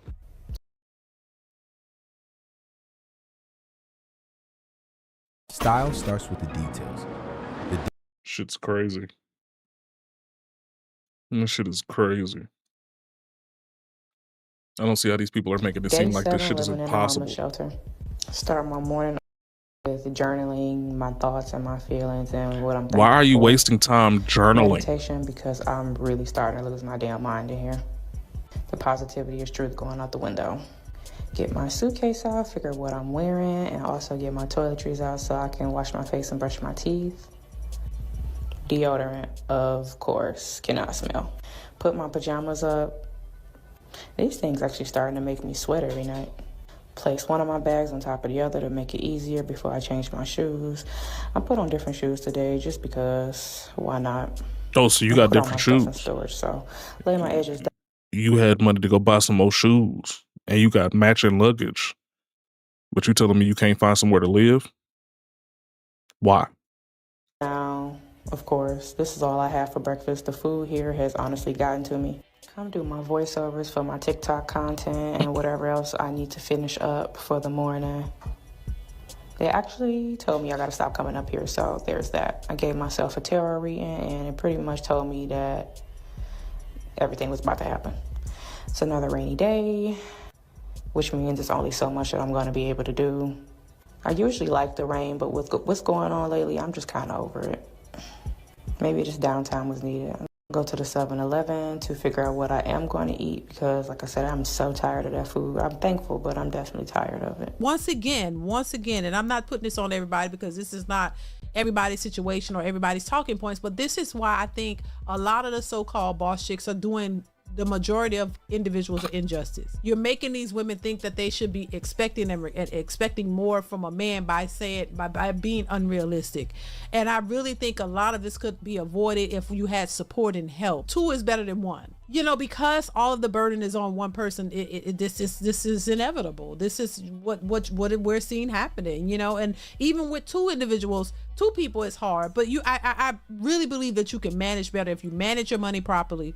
If you save and you're both saving together and saving for a rainy day, so that if one of y'all lose your job or both, y'all not just asked out, you're not out in the streets, you have money to, hold y'all up for a good while until you find something else. That's the whole point. Life is not about just trips and having a good time and running the streets and traveling and it's not about that. It's about making sure that you have the things that you need, you know what I'm saying, in life, because when hard times hit, this is the outcome in many cases. You don't have money for a rainy day to still be good and stay in your place and all of that and keep the things that you already have accomplished. It's just sad that it has to be thrown all out the window, because a lot of times, and I'm not saying this is her case, people mismanage what they make because they feel that they can, because while the getting is good, they don't think it's ever going to end. And when life starts to life, like I said before, then it's like, oh damn, don't worry about it until it's a problem. When it's a problem, then now all hell breaks loose. Now you end up in a situation like this. That's unfortunate, but let's continue. This is what I ate for today. A bunch of snacks. I try to keep it healthy. Of course, my free water. This wrap, they're okay. I mean, it's better than the damn shelter food. Apple juice, because I'm trying to unbig my back. Take this, whatever the this is, out, because I eat healthy, but not that healthy. Come stand in line to get back in the shelter by 3 o'clock. And this is the building where the man set himself on fire yesterday. So there's that. The metal detector that we have to get into. And I finally got the elevator to myself for once, which is a rare occurrence. All smiles. Trying to go do my content, but little did I know, they sent out a mass email pretty much telling me that I couldn't. And I'm going to do a story time about that, because you'd be surprised at how much people are very miserable, even though they pretend that they're people of God. This is the chapel where I was supposed to be doing my content, but then they told me to stop doing my tarot. As you can tell, I am officially over it. Because you're doing tarot card readings in a damn chapel. You don't see the problem with that? You don't see the problem with doing tarot card readings inside of a church chapel. More than likely, 99% of the time, the shelters are ran by churches. Why the hell would you be doing tarot card readings, a non-church activity, actually something that's completely contrapositive to a church situation, inside of a church establishment? Come on, bro. Like, what are you thinking? How social media gassed me into believing that apartment complexes are no longer able to charge 2 times month's rent, 3 times month's rent. Them motherfuckers is still doing that. Ain't nothing changed. The only thing is now they're doing it in a way that makes it seem like it's not the same, but it is the same. Because let's say your total rate for our apartment you were looking at is like $1,400, right? Roughly $1,300. You got to pay the first month's rent, right? That's $1,300. You got to pay the last month's rent. That's another $1,300. And a security deposit, which 9 times out of 10, it's either the first month's rent or quarter of that. So let's just say another $1,300, right? That's $3,900 just to move into an apartment. And let's not forget about that application fee. A lot of the times these apartments be having you put in applications and you still don't qualify for that fucking apartment, or they'll have you put in an application before you even view the fucking apartment. Like, how does that make sense? Not only that, you don't even get your money back. Like, America is sick and corrupt, because there's no fucking way you're telling me you have to spend $3,900 just to move into a bullshit ass apartment. You don't have to. You can use that exact same money to go get a mortgage. Like, I don't and pay less per month. Once again, I think that is unfortunate, but at the same time, it's still, I can't ignore the fact that the majority of the individuals who are really, becoming homeless and struggling with this are single women who you don't have no support. You don't have a husband. You don't have anybody but you. When you're out here doing it all by yourself and it's just you and you run out of money, that's just it. Ain't nobody really coming to save you. For real, you're going to have to figure that out. And this is where you find a bunch of women homeless, living in U-Haul trucks, living in shelters, living in their cars, trying to figure it out.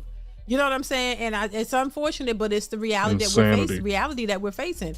This whole boss chick mentality, I can do it all by myself, is not beneficial to anyone. It's really not. And I really wish women would understand that and get to a place to understanding that that is not going to yield the best results for most women. That is just not. You may not be in a position to just do it all by yourself for the entirety of your life. That you may need some help, and you just can't expect a man to be on standby. So when things go bad for you, he's ready to pick up the pieces and make it all good for you and keep the party rolling. No, it just don't work like that. Y'all let me know, which this was a long one. Y'all let me know what y'all think in the comments of this whole situation that we're seeing unfolding. Definitely chime in. I want to get what your thoughts on this. Make sure y'all let me know what y'all think. I would definitely be looking in the comments to get y'all perspective on this. So let me know. Comment, like, subscribe, share the video, hit that bell to be notified when I upload new content, and I will catch you in the next one. Bye.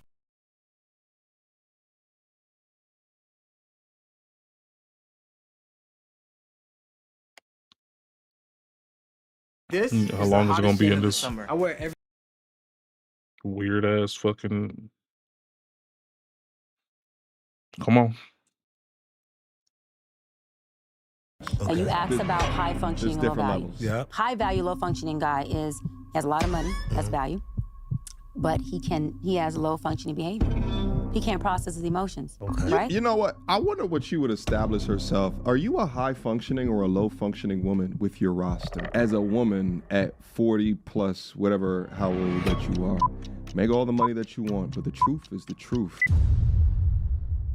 There is little that I enjoy more on this platform than the review content of these fake dating gurus, these people that position themselves as experts, but then when you begin to challenge or look a little bit deeper, whether it's into the way that they think about something or their actual lives, they get exposed for their bullshit.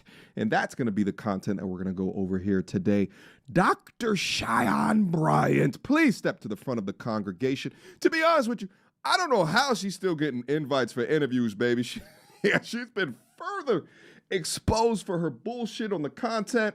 You guys remember a couple of weeks ago, maybe like a month and a half ago, I went over this piece of content. It was this lovely young lady up on the Paul Pierce podcast. She was coming at Paul Pierce kind of aggressively towards the beginning of the podcast, but then towards the end of it, Paul Pierce turned it on her and began to ask some questions specific to her dating life. Within that, we found out that a 40-plus-year-old dating guru has a roster of men. Ew, disgusting. And not only just that, she has a star player, an MVP, that she admits that, she strings along. Absurd. She began to talk about the emotional manipulation that she inflicts on this young man, and my advice to him was to get out of this situation. Nevertheless, she's recently appeared on a new podcast, and shout out to these content creators. Don't let their small subscriber count fool you. Very talented. I'm very impressed with y'all because they ask some very great questions in the moment, and you begin to watch her talk in circles. It's absolutely fascinating. And the thing is that there's one thing about being like an internet dating guru, but then when you utilize degrees from universities that are no longer accredited and currently calling yourself a psychologist, I begin to put things into question whether or not this is a complete money play and that you're leveraging these degrees in order to position yourself as more intelligent or more knowledgeable. Meanwhile, you are the problem as to why you are still currently single in your own life. Then it's ripe for dissection. Let's have some fun with this one. Without further ado, Doc, how can a low value man be high functioning? That's what I want to know. How can a low value man be high functioning? Tell me that. Hold on, you just let me drink. Take me a sip. Think about it. Because no, that does what you just said leads into that question. Because well, he took it straight. He said, "Hold on, y'all had your woman talk. We gonna take I'm going way too long." Dang.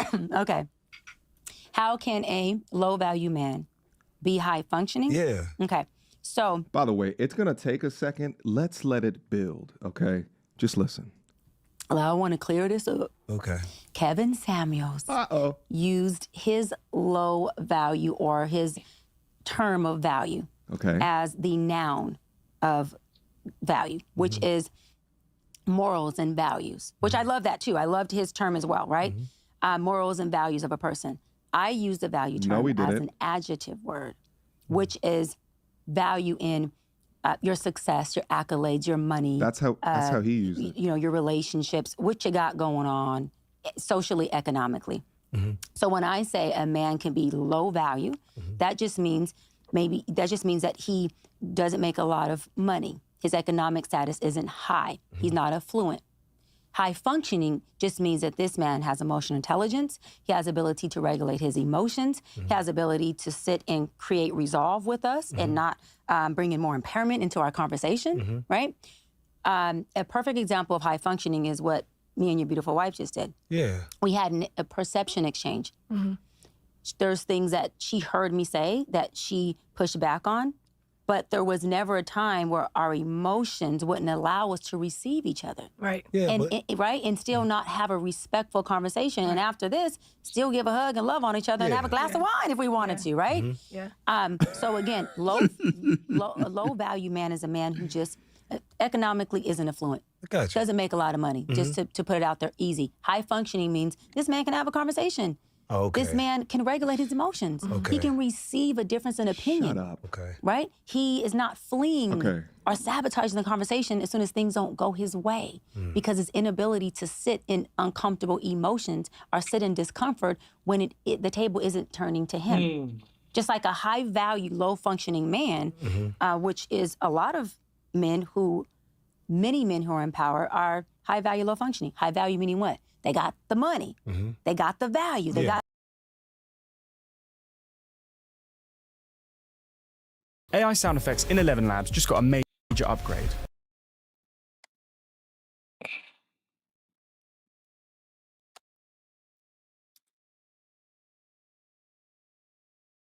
They got the home. They got the real estate portfolio. They got the yacht. They can travel, right? They can in their illusion and their fake fairy tale ideology can purchase a woman. Woman can't be bought. That's a whole nother episode. Some can. Woo! Some can, baby. Now listen, I'll be remiss to say that there's not some things in there that I agree with her on. But let's start back at the beginning. First, she gave an example of Kevin Samuels, and it seems as though she was mixing in economically valuable with morally value in Kevin's message. And I don't agree with that. Kevin's message of high value was more so tied to economic value. And it was like 5 or 6 things that he would jumble together in order to establish his definition of a high value man. And most of those things, whether it be, making $10,000 a month or, being viable or valuable and seen as such on LinkedIn level, right? Having an establishment of your peers that are also of high value. There was like 2 other things I can't remember. Nevertheless, within that, he would not talk about the morality of a man. He actually had additional frameworks that he established. Any of you guys remember DIME? Dropping a dime on you, right? And within the acronym of DIME, D-I-M-E, there was integrity was I, M was morality, but the DIME paradigm was not, at least originally, connected to a high value man. It's something that he came up with a little bit later. That's the first point. The second point, and this is why also I find it so laughable of these fake dating gurus to establish, right, what is a high functioning man, because it always comes from the projection of their own hurt. In her case, high functioning means that he's emotionally in tune with himself. Excuse me? You'll often find that these feminist beliefs and ideologies, they always just try to make men more like women. How about a high functioning or a high quality man is a man that has structure, that has standards, that has beliefs. He's a fantastic leader. He has high degrees of masculinity, frame, stoicism. He walks into a room and he is highly respected. And then also with quality, there might be some aesthetic things in there as well. Like, is he a handsome man? But through the failures of her own relationship, she can only establish a high quality or functioning man through a man that can be emotionally adept as her. But through her own relationship follies and as well as the misunderstanding of what men are, she can only establish a man having a soft emotional side. Nevertheless, they're about to get into a very interesting conversation, which is the point of all of this. Please pay attention. Let's go. Quick emergency meeting. I was recently searching for my name online and found way too much personal information, which brought me down this weird rabbit hole of how that could have happened, and found out that there's companies out there called data brokers that will sell your data to marketers, scammers, and even sting feeling, knowing that there's bad actors out there. In the description box down below to try 2 weeks free. That's way more than enough time to see if your personal data has been exposed. Go now. They being bought every day. Let's talk about that too. They being bought right now. And men are getting exactly what they paying for. And when you say that, what you mean? They're getting what they paying for. That's like. You ready? Yeah, go ahead. They getting either vagina, an STD, or a baby mama. That's it. That's all you buying. You can't buy substance. You can't buy love. You can't buy this. You can't buy marriage. You're all this expensive. Ain't bought. Okay, this ain't bought. This is built. This is built. Yeah. This is intimacy. This is love. This is conversation. This is love each other by knowledge of each other. This can't be bought. For sure. This is the delusion. You have a woman. Well, you can't buy love, but you can buy a woman, though. She might not love you. You can buy a body. You can definitely buy a woman. There you go. You can buy a vessel. They just don't understand. You can have an exchange for a service from a woman, whether it's time, sex, or time or sex. Oh, I'm sorry. Time or sex. Oh, I'm sorry. Those aren't substances, right? So you can buy those. That's called solicitation and prostitution. Okay, I'm back. Okay. And you asked about high functioning, low value. Levels. Yeah. A high function, high value, low functioning guy has a lot of money. That's value, but he has low functioning behavior. He can't process his emotions. He has a lot of narcissistic characteristics. If the conversation goes in a way that doesn't work for him, guess what? On to the next. It's a lot of men he's on like sabotage. Yeah. Or he doesn't want to have this conversation anymore. Or you just not conducive for him. You know what? I wonder what she would establish herself. Are you a high functioning or a low functioning woman with your roster? Damn! As a woman at 40 plus, whatever, how old that you are, make all the money that you want, but the truth is the truth. So in that circumstance I just described, that's a man who is more than likely doing what? Buying a woman. So let me say better, buying a body. Because you can't buy a woman. What you mean you can't buy, right? Are you still stuffing your kangaroo hoodie pockets? You need the new 40 GSM military grade bearskin hoodie to get comfy. I could buy one if I want one. All right, bro. Be safe out there, man. Good luck. So tell me this. So would a woman prefer low value, high functioning man? Is that something you would prefer? A woman? No, I'm speaking to you. Oh, me. Good question. I love that. So if I had to choose between a high value, low functioning, right, or high functioning, low value man, I would take the low value, high functioning. You were a goddamn liar. Oh, where's my blue cap hat? Yeah, good luck, bro. You gonna Good lie luck. to us like this, baby? All right, you done created all of this fake folk genjutsu bullshit to establish what you think is morally correct thing to say. But you would accept a low-value, high-functioning man? Bullshit. You know it, I know it, and guess what? The hosts know it as well. You would? I have to have a man who loves me, supports me, who understands intimacy, not just sex, who can hold a conversation with me, an intellectual conversation, who can be transactional and relational with me. But you got a roster. My strong opinion gets strong. Look at this. He can sit in the discomfort of that. When his strong opinion gets strong, I can sit in that discomfort and still make him dinner. I can still make sure daddy has what he needs in the morning for work. I can still make sure that he is well taken care of. Would you I'm still not denying respect him him. like a high value Come man? on. Yes. Okay. Oh. So at this point, he's Watch. like, Now, let me be clear. I didn't say a man who was lazy or broke or didn't work. Because low-value men just means they make less money. They're not men that don't work. These men are educated. These men are working. These men they're blue-collar men. Blue-collar men make six figures. They make six figures. I mean, they make six. I feel if a man makes six figure, I don't really classify him as low value, man. You reached a six-figure point. So, and this is the thing, right? this is very subjective. There you go. Yeah.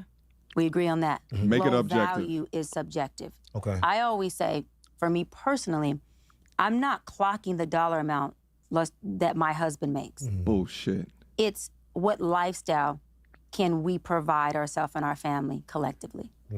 So it's a lifestyle we can provide because you don't need a lot of money for certain lifestyles. Watch. Okay, I heard what you're saying. So would you take a high-functioning man making $50,000 a year? That's my guy right there. You take him out the realm of just fluffy, airy, nebulous statements that are not grounded in anything. You talk about subjectivity, so you make it objective. Break it down. She said it's about the lifestyle. Yeah, sure it is.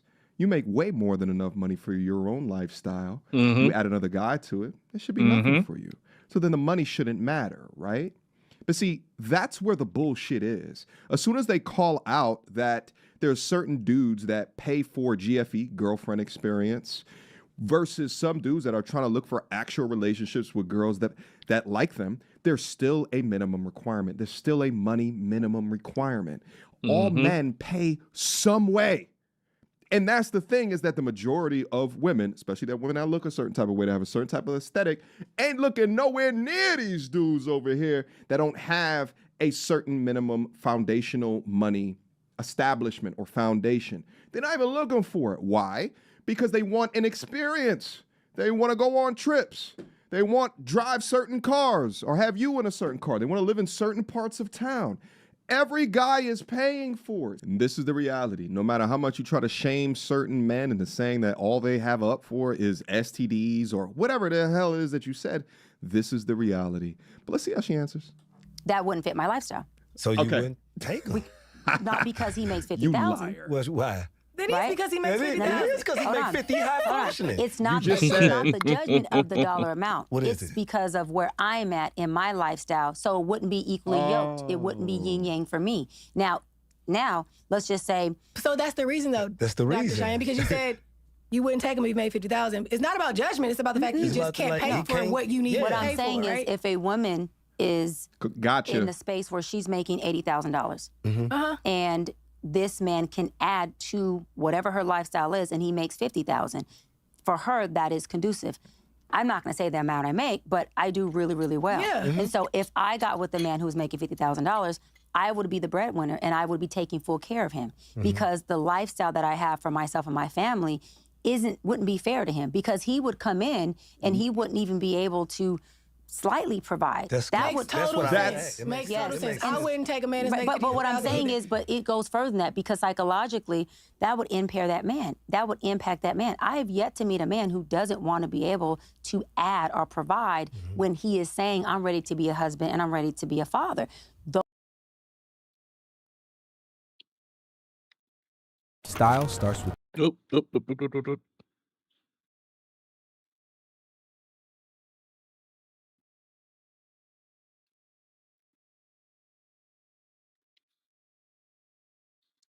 Men who are family men, not street men, family men, they take pride in providing for their wives. And so if that man can't provide, that is a direct emasculation on its own. I agree with all that. Yeah, totally. But I'm a little confused because you said it wouldn't be because he makes $50,000. But that is the reason, right? No.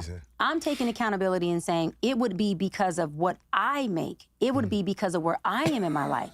So it wouldn't be because you make $50,000, you ain't shit. It would be the amount shouldn't matter either, I but am in yeah, my men life, right? would struggle with not paying. I wouldn't be a good fit for. See, my thing is that I wouldn't struggle with not paying. I can take that, but the thing is that you ain't gonna make me feel less than, because I'm not the one fronting the bill. You had the successful life. You love me, and I love you. Now, I can add to this, or you can just do it a whole 100% by yourself without me. But you ain't finna make me feel less than because I can't add to the situation, or because I'm not taking over the situation that you created. All right, bro, man. Be safe, man. Hey, good luck with that test, man. Do good, do great, man. I believe in you, Brody. Yeah, that's my whole thing. Look, you can have all the success you want in life. That doesn't mean that you are automatically granted that the next person that you run into or the person that you fall in love with is going to be as successful as you. That's why men don't do that kind of layered objectivity when it comes down to relationships and garnering love. There's no reason to do that. Either you fuck with me or you don't. That's how women need to be moving. You got it, so why does it matter if I have it or not? The host for completely calling her out on her bullshit in a very nice way. The fact is that she would disqualify this hypothetical man that only made $50,000 per year Meanwhile, a man in her exact same position wouldn't give a shit if the woman was making $50,000 a year. You see what feminism has done? It's wild how they paint these illustrious pictures. Meanwhile, in their own lives, they don't even abide by it, leading these women down a path of bullshit into a lifestyle that doesn't seem appealing, is not something that you would want to aspire to, except for maybe if your only quest in life is money, baby. It's not me, because my thing is, I have friends who are married, who are making a certain amount, and they are very freaking happy and living a great lifestyle. It's all subjective.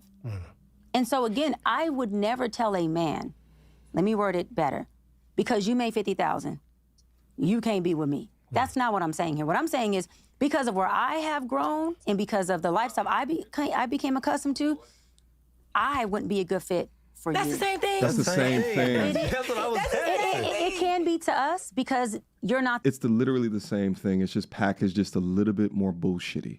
And I'm saying that. Okay, I get so what you're saying. for me, because when I'm having a conversation with a man about this. Matter of fact, I'm gonna say this. If you ever come across a young lady and she's a follower of this, she's a moron. She's a lemming moron.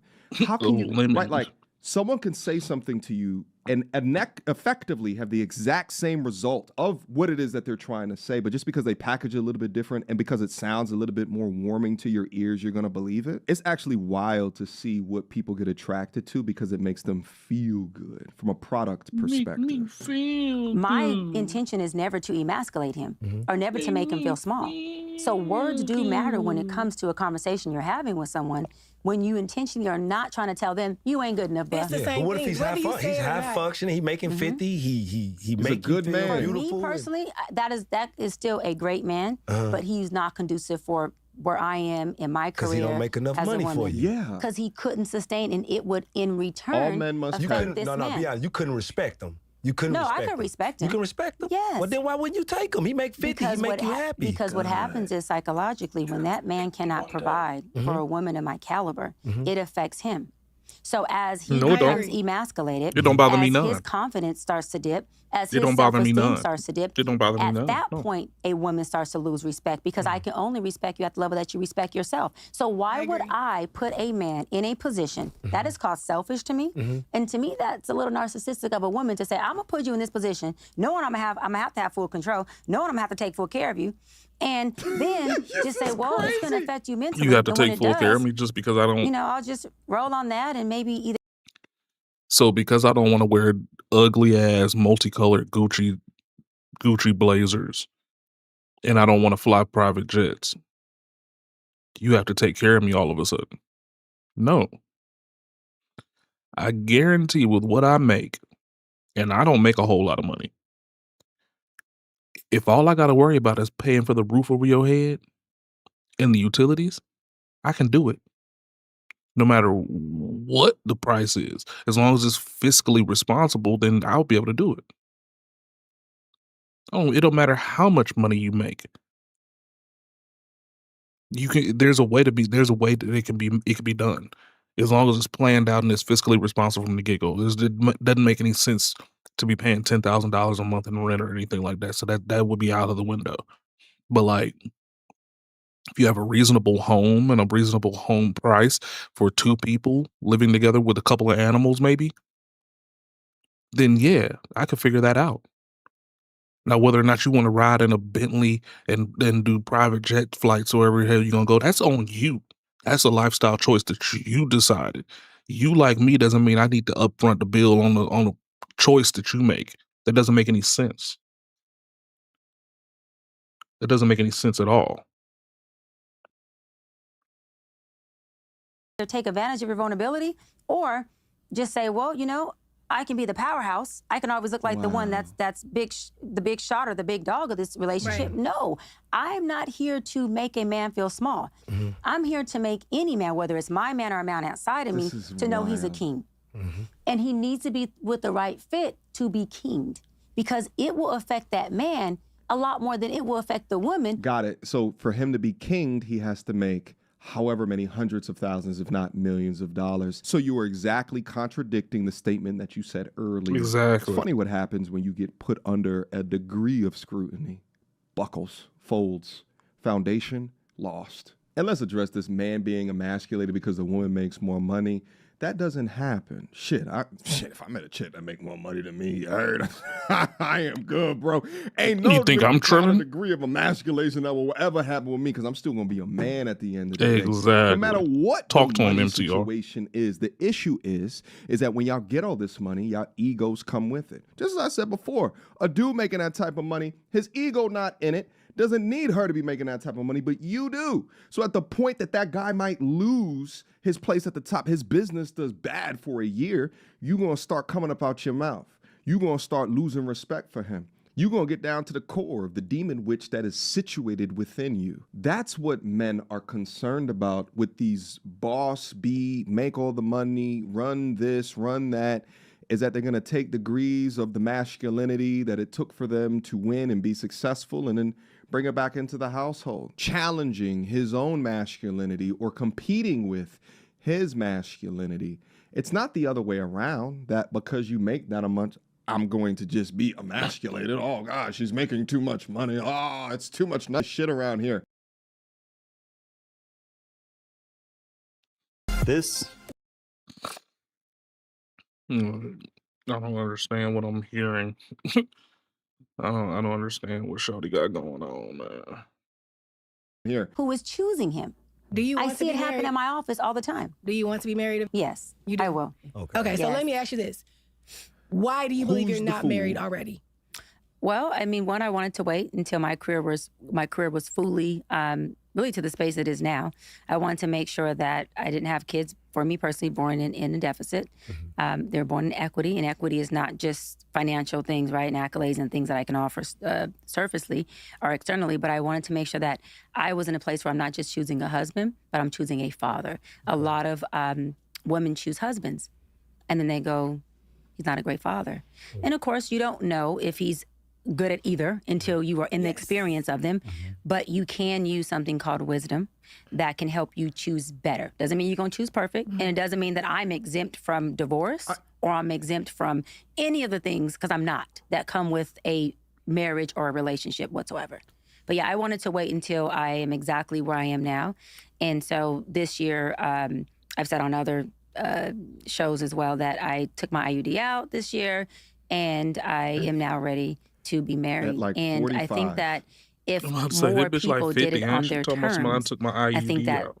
that marriage Like, would don't be nobody care? healthier. Not perfect. Doesn't mean it's without what? problem. I think that it would be a happier marriage because you're doing Here's the thing. Shout out to all the snake oil salesmen out there. All right, keep getting your Right. paper.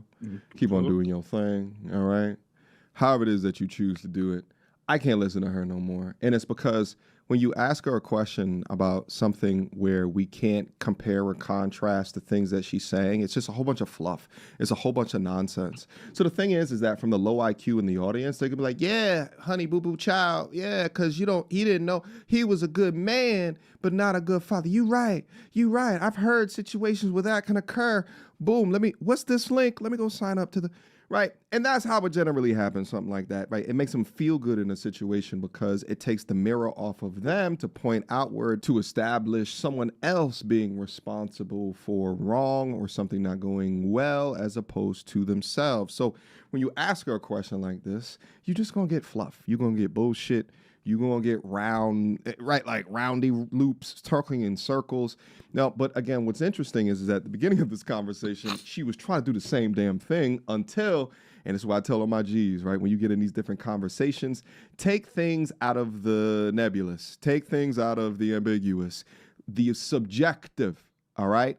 And bring it down to the objective, the mathematics, which is why math is just so important to critical thinking, which is why I'm also very scared about our future, because AI is taking away critical thinking because the basis is mathematics. And when you could just put word equations up into AI to answer stuff for you, then as a human being, we begin to lose the fundamental craft of critical thinking and logic. But take from subjective, put into objective by establishing a number in front of it, and then re-ask the question. And that's exactly what the host did here within this. And then we got the bullshit answer.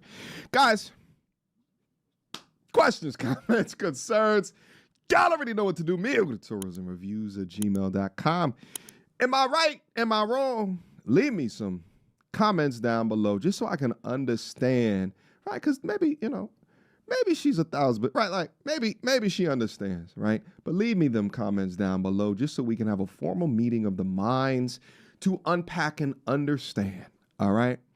Until next time, you two, peace. She belongs to the street.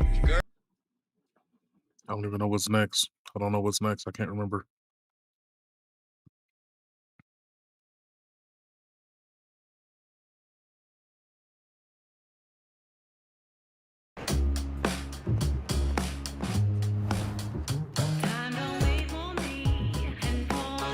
Powerful performance. Seamless technology. And refined luxury.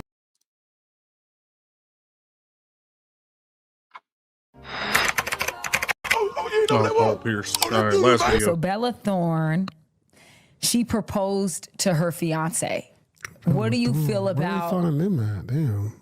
What do you think about a woman proposal? She's from here. What kind of? Yeah, she's white. She's not from America. She's a white lady. No way. So what do you think about women proposing to men? I feel like that's how it should be. Truthfully. You think that a woman should propose to a man? I mean, I feel like if men are the prize, why? Men are the prize? That's what I feel. All right.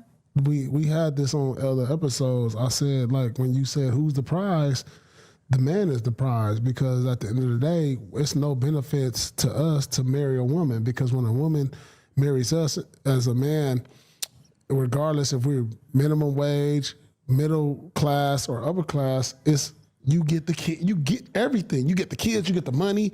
Like why is it advantageous to me to marry? I feel like I'm the prize because you all get the advantages go to y'all, so y'all should bend the knee, like Game of Thrones. Me personally, I'm gonna say this: I would never propose to a man in a million years. I like a man who's a leader, and I want him to lead me. And that goes for everything. When he's ready to marry me. Okay, first off, that right there didn't mean anything you just said. Him being a leader don't mean that you not supposed to propose. Now, I know he's just making an argument saying that he thinks women should propose. And I'm not saying that I'm on his side. Or am I? You'll never know. But what I am saying is that what you just said, him being a leader does not mean that. Logically, that doesn't even make sense. I'm leading you, so I ask you to let me lead you. You hear that, right? Logically, that makes no sense. But I know you're not working off of logic right now. You're just speaking because what you're trying to say is that you don't want to do it. Which you could just say. You don't have to say the other stuff. You could just be honest and just say you don't want to do it. That would make this way easier. And that goes for everything. When he's ready to marry he's like, me. I'm the leader, propose. No. When he told you the directions. No. If a man who's a real leader ain't gonna say that. They're never gonna have their girl get on a knee and give him a ring. Like, that's some corny. That's what America brainwashed us to look at. First off, saying it's corny is not an argument. It's not an argument, my dear. You gotta just say you don't like it. The idea of me leading you and it coming to you to say, let me lead you, makes no sense. It's literally the opposite around. Like, can you help me? You're asking the leader for help. Logically, yours make no sense. Now, what he just said, I'm the leader, propose, like that's confusing as well. Well, it's a dictator. It could work. Never mind. It could. It's not America. That's in the Bible. No, what the Bible says. The Bible is a man is a leader. No, that you give him a ring. Like, that's some corny.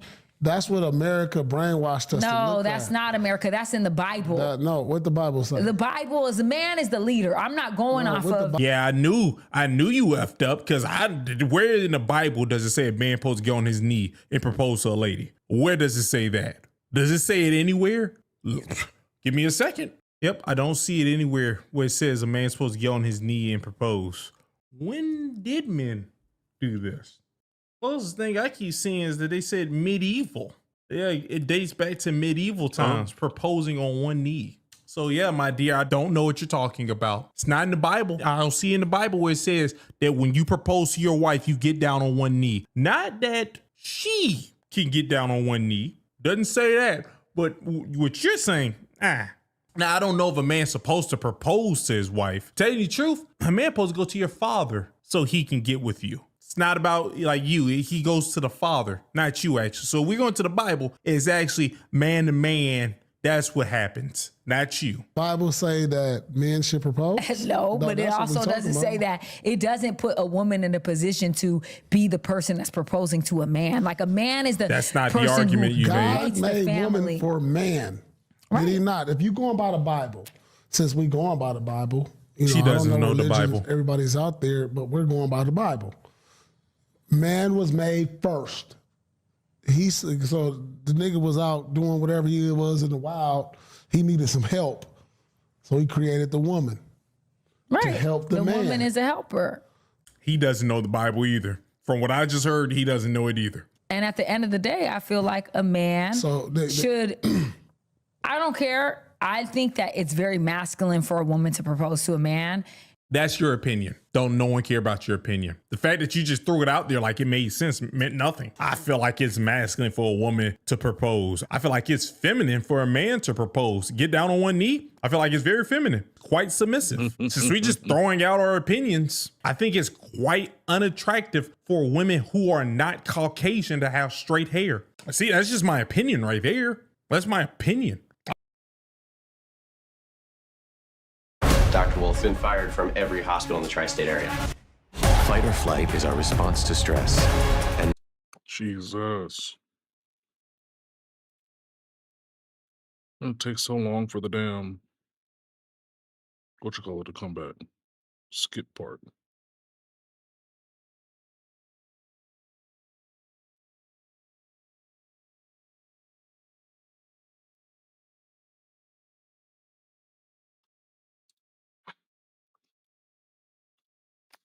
Oh, shit. Muted. My bad.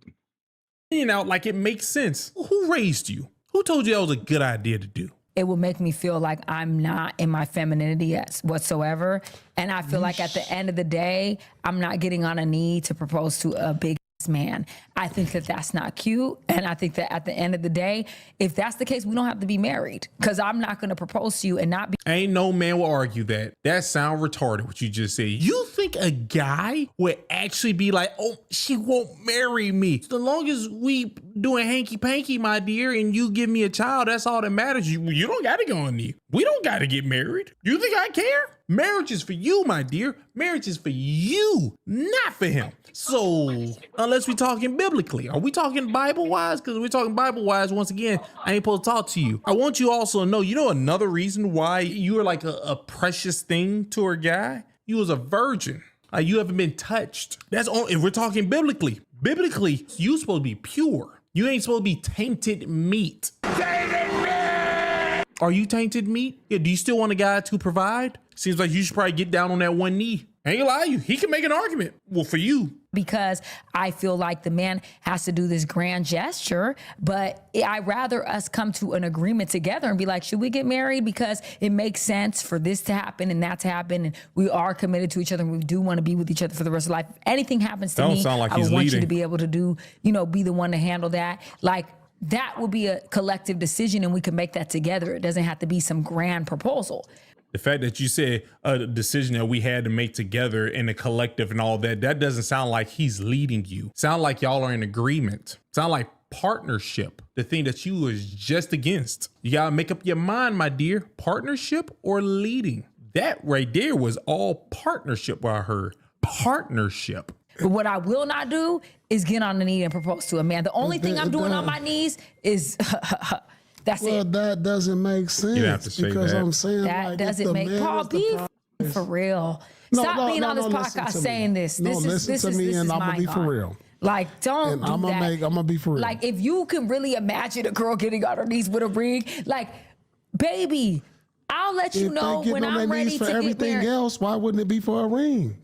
That's weird. I'm moving on from this. That's weird. Yeah, that's out of control. Like, no, I'm just like, no. You said it. You said it. Well, I'm getting on my knees for something else for my man, but it's not going to be for proposal. Get on your knees for something else. Get on your knees for something else. Bye. Anyways, I'm moving on. All right, let's move on. That's ridiculous that men are the prize. And is that like that's not ridiculous. It's crazy that men want women to be the submissive woman and follow women them should and be follow opening their the door lead. for the man when he walks through the door. Before you say that, was you about to say the thing that would make that make sense? Men want you to be a submissive lady and follow their lead. First off, women are supposed to be wanting to get with a guy. They're supposed to be wanting somebody to lead them. And I'll let you know right now, the person getting down on one knee is showing that they're more submissive. That person is showing signs of submissiveness. If that's the thing, submissiveness, is that a word? I don't know. But they are showing that. That was what you was about to say was going to make more of that argument. Still not saying that I know if it's true or not, that you should do it. But the more you talk, the more that argument made sense. When he walks up to the car, women should be opening the door. This is what you're spewing to people. And so when your daughter dates a man, you want them to be like, make sure you're opening the door for these men. That's a terrible argument. Your daughter, who are you going to say? Did your mother do this? Is that what your argument finna be right now? It's a terrible argument. I don't know. Y'all can't stop using this argument, can you? Make sure they're not doing nothing for you when you get on your knees and propose to them. That's the advice you give your daughters? Well, if you got a man that says, hey, babe, I'm going to take care of you the rest of your life. You don't have to work. You don't have to do all these other things. I'm going to get us a house, cars, and everything. Oh, he about to hurt you. Yeah, I'm going to take care of you. Hey, guys, did you know some drivers are ditching their car? Why not? Open the door. Logically. I'm going to make sure there's no 50-50 in this, babe. I got the bills. Yeah, but dinner. You know, I got dinner. You know how much you asked me, right? Now I'm telling you. I got the dinners. I got, the bills. I got the heavy lifting. And when the heavy lifting becomes a bearing on me, I'm not even going to complain about it and bring it to you. So heavy lifting includes opening a door. No, it don't. You just made that up. Maybe you're trying to be funny, but I don't just pretend you're not, because you say some wild things. So heavy lifting includes opening doors. Oh, so I guess you don't walk through doors through the house. I have to open every single door for you because it's heavy lifting. That's what you just said. Every single door that you come across, I have to open them for you. You can't put in traditionalism and modern things, because guess what you're going to get? You're going to get a pile of stupid. That has nothing to do with heavy lifting. Heavy lifting means what it is heavy. When has opening a door been heavy for you? That's chivalry. And what you're talking about is that Roman Greco love thing right now. You're talking about them niggas who created Valentine's Day. They actually pretend women are these wingless angels that can do no wrong. The Casanova stuff. I don't know if it's Casanova or Shakespeare. It's whichever one. Whatever thing you're talking about right now, no one cares. That's a thing that actually set men back. As long as they have a wife, a lot of them just accept it. I don't know why, but they do. That's nothing. Silence opening the phone. door. Yeah, you're right. The door. Like, how about that? Like a woman opening the door, that should be nothing, right? It is nothing. Right? So what's the problem? I got to do everything. It's pride. It's not that you have to do everything. A woman could, you can live in a world, and unfortunately, I feel bad. She's about to move the argument and just talk about what you just said right there, instead of addressing the other stuff. It's amazing. Add that all your experience leads you to believe that you have to do everything in a relationship. But my experience speaks very differently from that, because as a woman, I bring a lot to the table. Like I said, I'm going to anticipate my man's needs. I'm going to know what he needs before he knows what he needs. And that a real woman and a good woman can bring to the table. So I feel sorry for you that you have never got the opportunity to experience that. Did you ever say, what did you bring to the table? Or did you just say that out loud and want me to believe you bring something to the table? I didn't hear anything. Maybe by the end of this, you tell me something that you actually bring to the table. Besides, almost every podcast when you just bring up nasty things. Let's see what happens.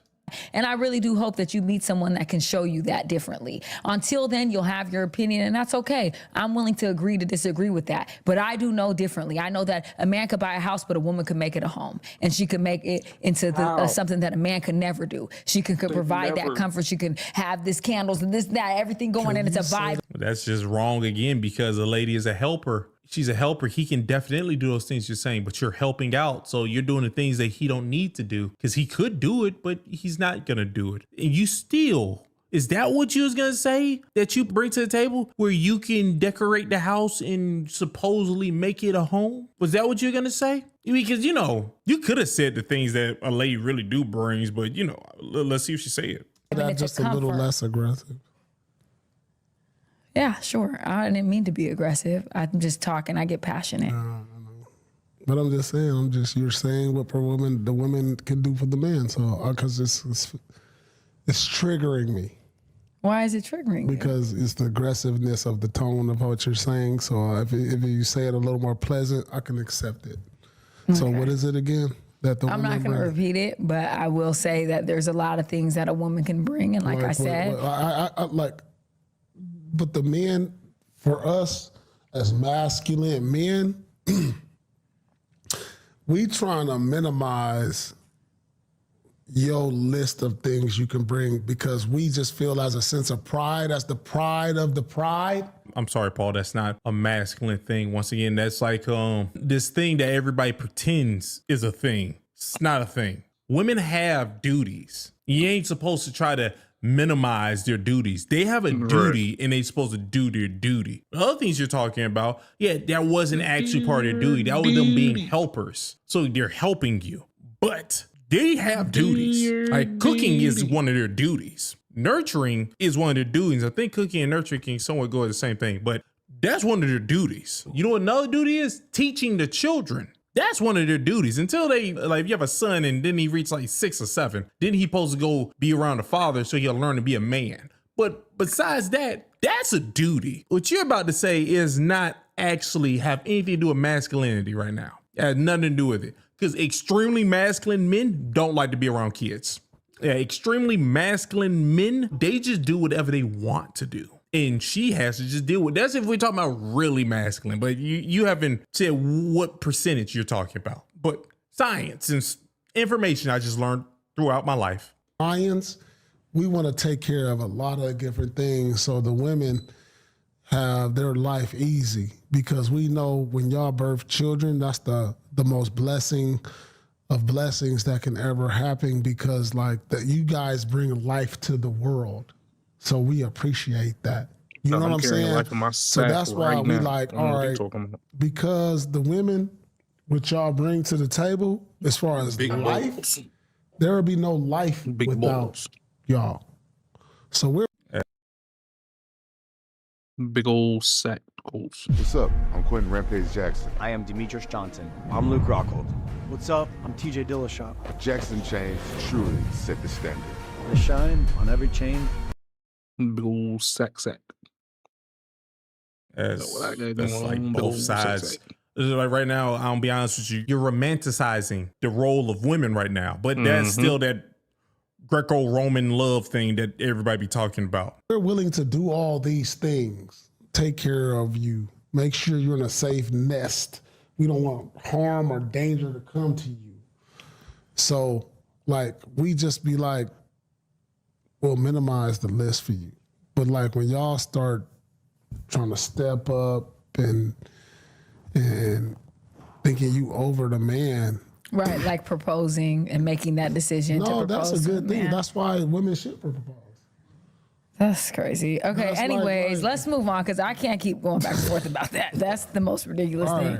And it's not the most ridiculous thing. Yeah, because if a woman proposed to you, imagine how thirsty this is. You're with a woman, you don't even know that you want to get married yet, and she's making the decision to get on her knee and propose to you with a ring.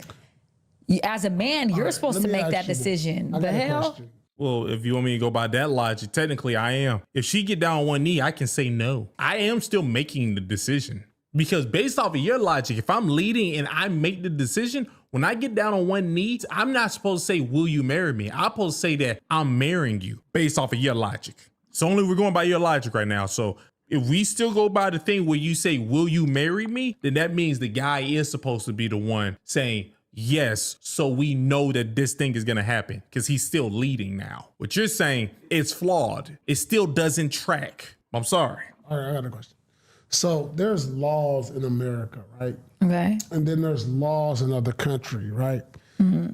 we look at other countries like you guys deal with that. We don't deal with that. So that's ridiculous. That what? Like, say, like in other countries, you can do. Take your time. Like things that you can't do in America. Okay. Like, I don't know, because there's laws, different laws everywhere, right? And there's different structure.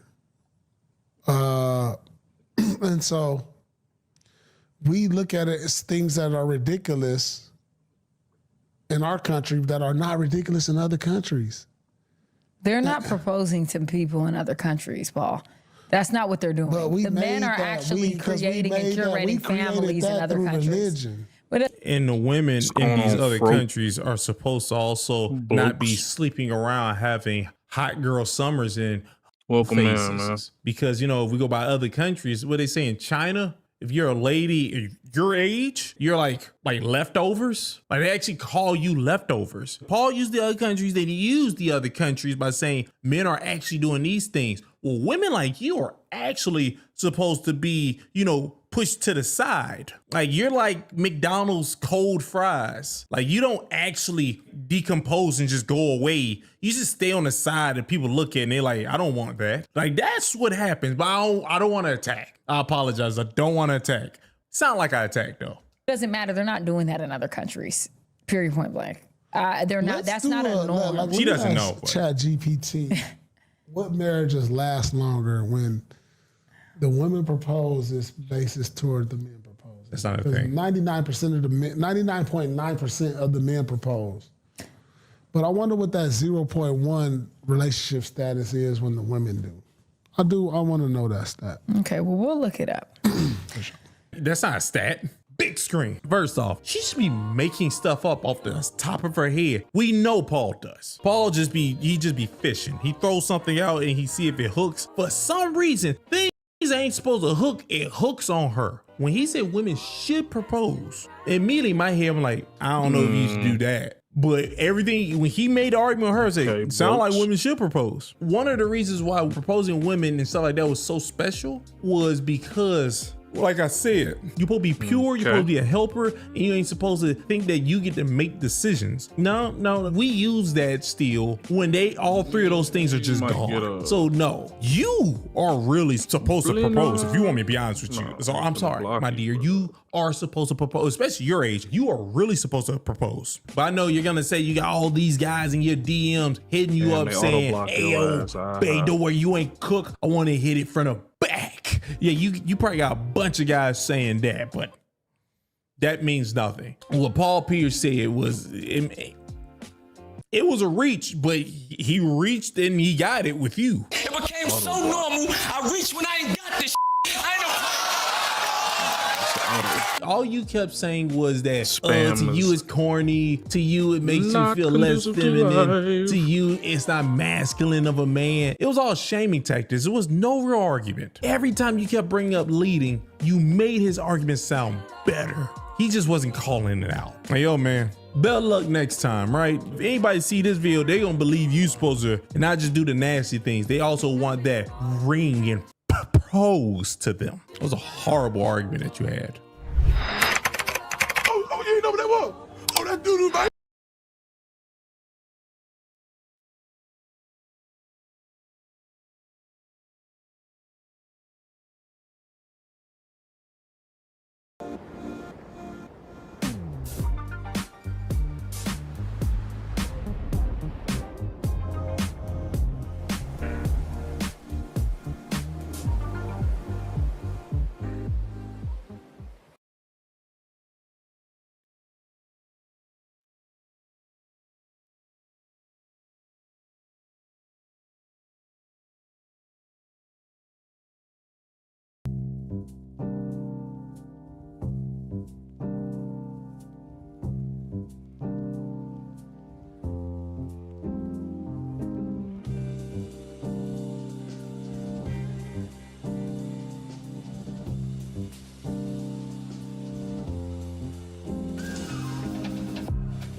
The bloke's done got his ass timed out. That's on you, buddy.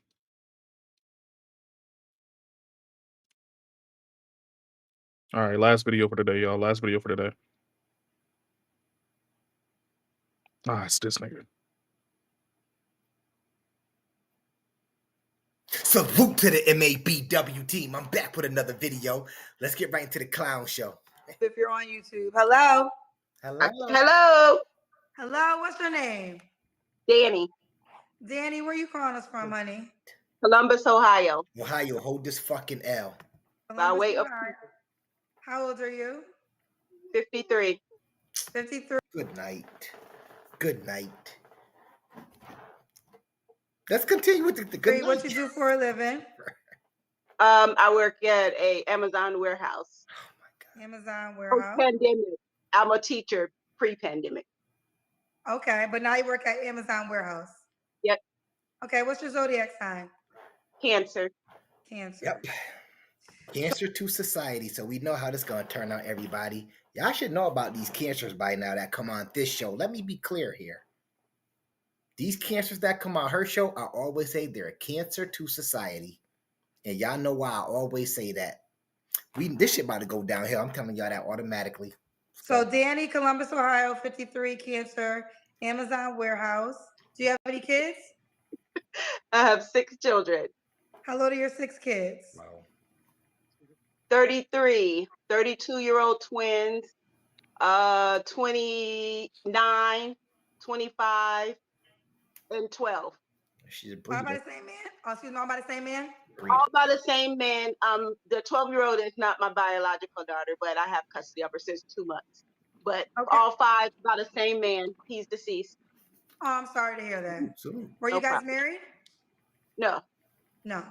Okay, well, I'm sorry to hear that he passed away. Were you together before he passed away? Yes. Okay. Okay. So we got Danny, Columbus, Ohio, 53, Cancer, mom to 6. Unfortunately, the dad passed away, and she works at Amazon warehouse. What kind of man you looking for, honey? One that can cook, and I'm going to tell you why. Every man that I've been with has cooked, has been a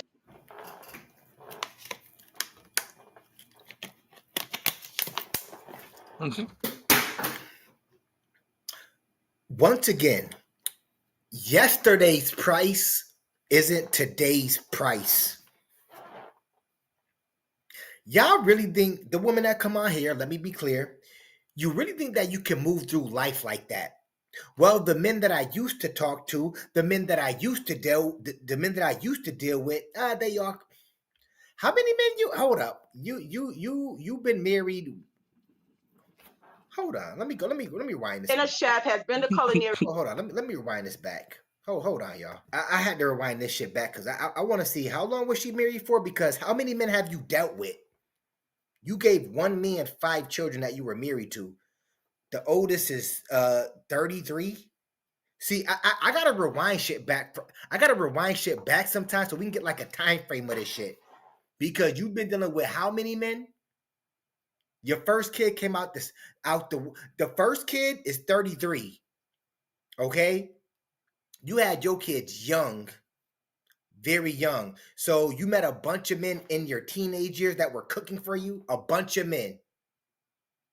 Here we go. I had to reset it a little bit. So Danny, Columbus, Ohio, 53, Cancer, Amazon warehouse. Do you have any kids? I have 6 children. How old are your 6 kids?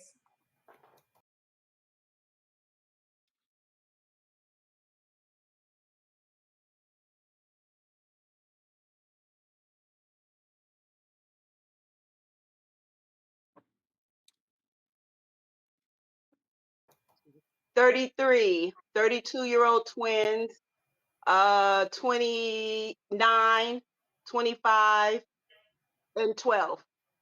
All by the same man? Oh, excuse me, all by the same man? All by the same man. The 12-year-old is not my biological daughter, but I have custody of her since 2 months. So let's do the math right there. She's what, 53? Her first son, her first son, that is the oldest, he's 33. So she had her first kid at 20. Okay. I'm assuming you were only dealing with that one man until that until that man's untimely demise, until he passed away. Okay, so how many men were you dealing with when you were 20 years old and down? And I'm gonna assume that I'm gonna assume bro had to possibly court you for at least a year. So let's say, how many men were you dealing with since you were like 18 and down that were just fucking cooking for you? Man, no. That's a real question, by the way.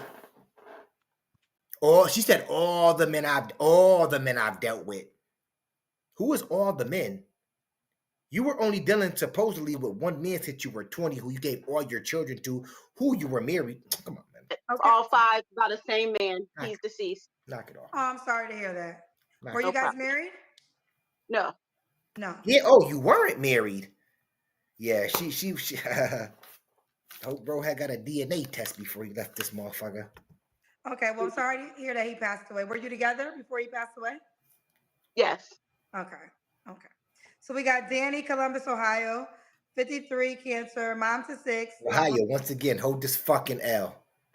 Unfortunately, the dad passed away, and she works at Amazon warehouse. What kind of man you looking for, honey? One that can cook, and I'm gonna tell you why. Every man that I've been with has cooked, has been a chef, has been to culinary school. I don't see anything wrong with it. Now, I have cooked because I've had to, single mom, but if I don't have to cook, I'm not gonna cook. Period.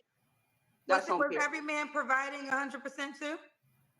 Oh yeah, I believe it. Well, I didn't date when my kids were coming up. This is, just recently after my kids were grown. But yeah. So he was. This is just recently. How many men have you met recently since your baby father passed away? Because you said you were recently dealing with your baby father until his untimely demise, of course. So how many men did you deal with after that? Because you said all these men, all the men that I've dealt with, they cooked. They were in culinary school. Were you getting ran through in culinary school? Were you at, like, where were you meeting these men at? All these men were in like a culinary arts type school, cooking, and you just happened to be there at the right place at the right time. Yeah, something ain't right about you, bro. So you're saying I should say this: every man that's been in my life, uncles, my uncle, I've never. Here she go. No, here she goes. Nope. It may be W already did the math. I'm on your ass, but she got her mouth wide open. She got to refrain. She got to rephrase that real quick. I mean, well, let me say it. My uncles, brothers, my cousins, my daughter's boyfriends, my sister's husband. Get the fuck out of here. I'm talking about men that you dated. So I want to be clear with the men that I've dated. Yes, my kid's dad was a chef. He cooked every meal, and someone that I've dated probably about 2 years ago, I've never cooked for him. Let me just let me just ask. We think it's a flex. She think it's a flex to say this shit. That's probably why you're not on. Ladies, word of advice, and you're not gonna cook. Your chances of getting a man will be zero. Just a word of advice. I'm pretty sure the women out there know that. Even if you don't want to cook, don't say that shit to him. I promise you, you'll never see him again. Or y'all can just use each other for recreational use. Both of y'all. Simple as that. Okay. Let me just ask you a couple questions. And she seems like she got an attitude. She seems like she getting irate about the shit. She don't want to cook. She 53. Whatever ways she's set in, she's set in them. Ain't no man walking into that shit. Dealing with you and your grown ass sons. Ain't no man walking into that shit. She seemed irate, or she seemed like she got an attitude already. She's getting asked a question. She going off the fucking rails because she don't want to cook. Look at her. You can tell. Look at her face. You can tell she got a fucking attitude. She got that face that just says, I got a fucking attitude. And I'm going to be mad all the time. If you ask me to boil you some hot dogs, I'm going to get mad. Who tells you looking for somebody? You should be throwing that perk out there. I cook. Do you bops get it? You should be throwing that perk out there. I cook. His dad, was his profession a chef? Yes, ma'am. Okay, so now that might be a little different because that's his job, right? The best chefs are men. Where do you think that they? Hold on. Why are you so fucking mad? She's literally fucking mad. Yeah, cancer to society. I was right. Look at her face. Like she looked possessed. She's angry. She is. Look.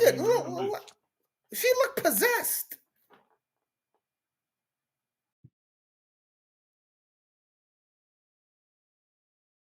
This isn't just a wallet, it's a rare find. There's something different about owning something almost nobody else has. That's why when Ridge dropped their limited kintsugi collection, I had to grab one. Inspired by the Japanese art of turning imperfections into golden masterpieces, each Ridge kintsugi wallet has a completely unique golden etched pattern, literally one of only 8 exclusive designs. That means the wallet in my pocket right now, you won't see another one exactly like it. It comfortably carries up to 12 cards, some cash, and even has room for an AirTag. Rare, refined, and guaranteed to spark conversation every time I pull it out. With a 99-day risk-free trial, free shipping, and free returns, no wonder Ridge is in the pocket of over 5 million men worldwide. Grab your limited edition Ridge Kintsugi wallet now before they're gone.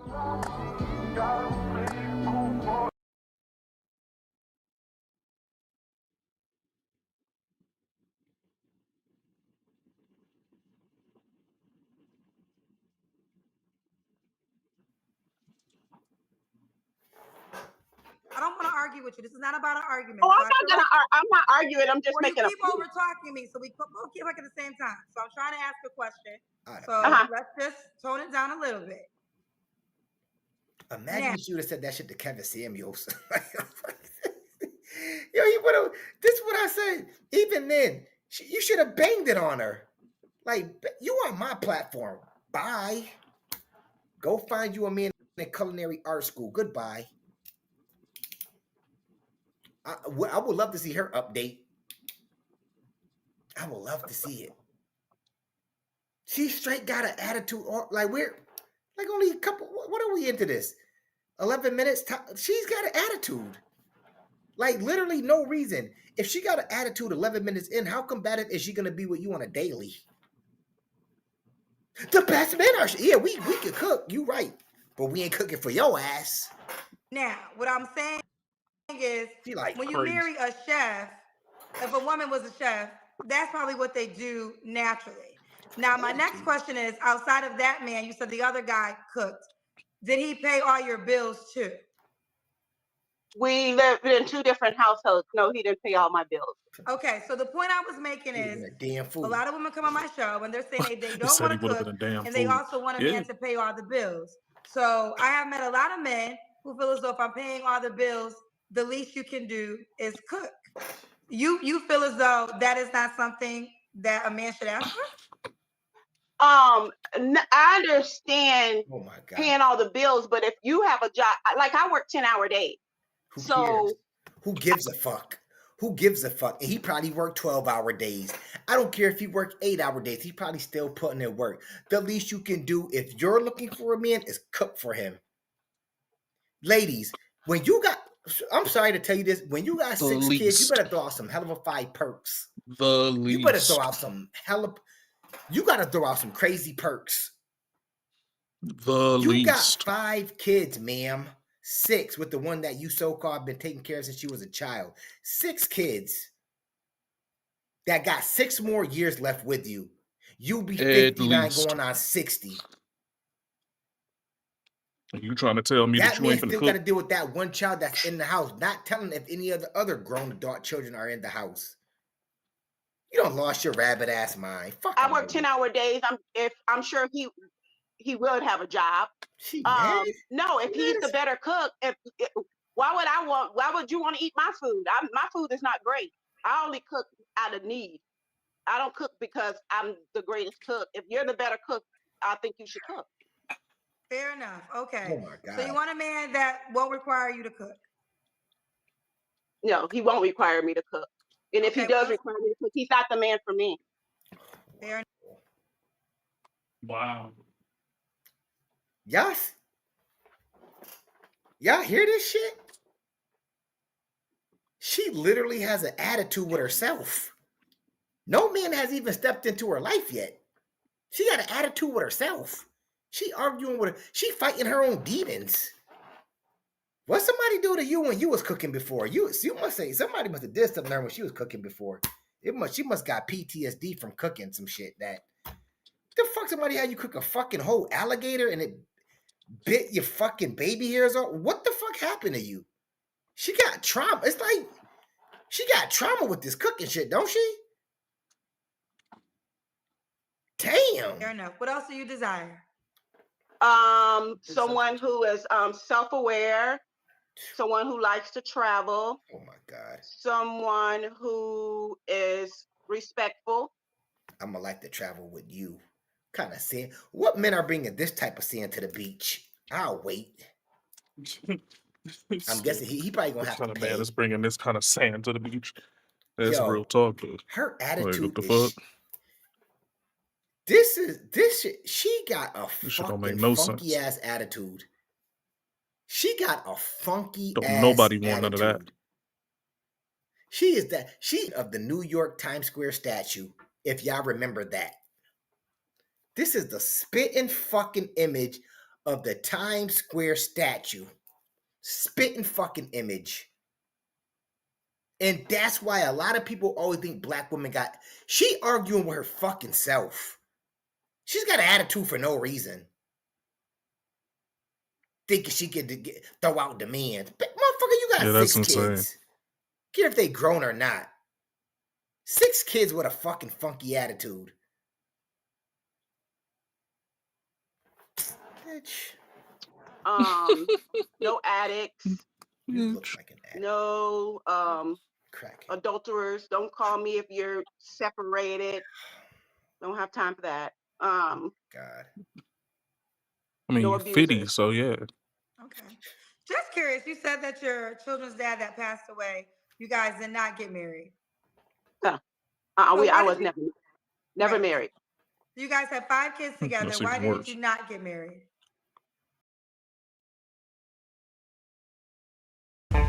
Sun goes down another dreamless night.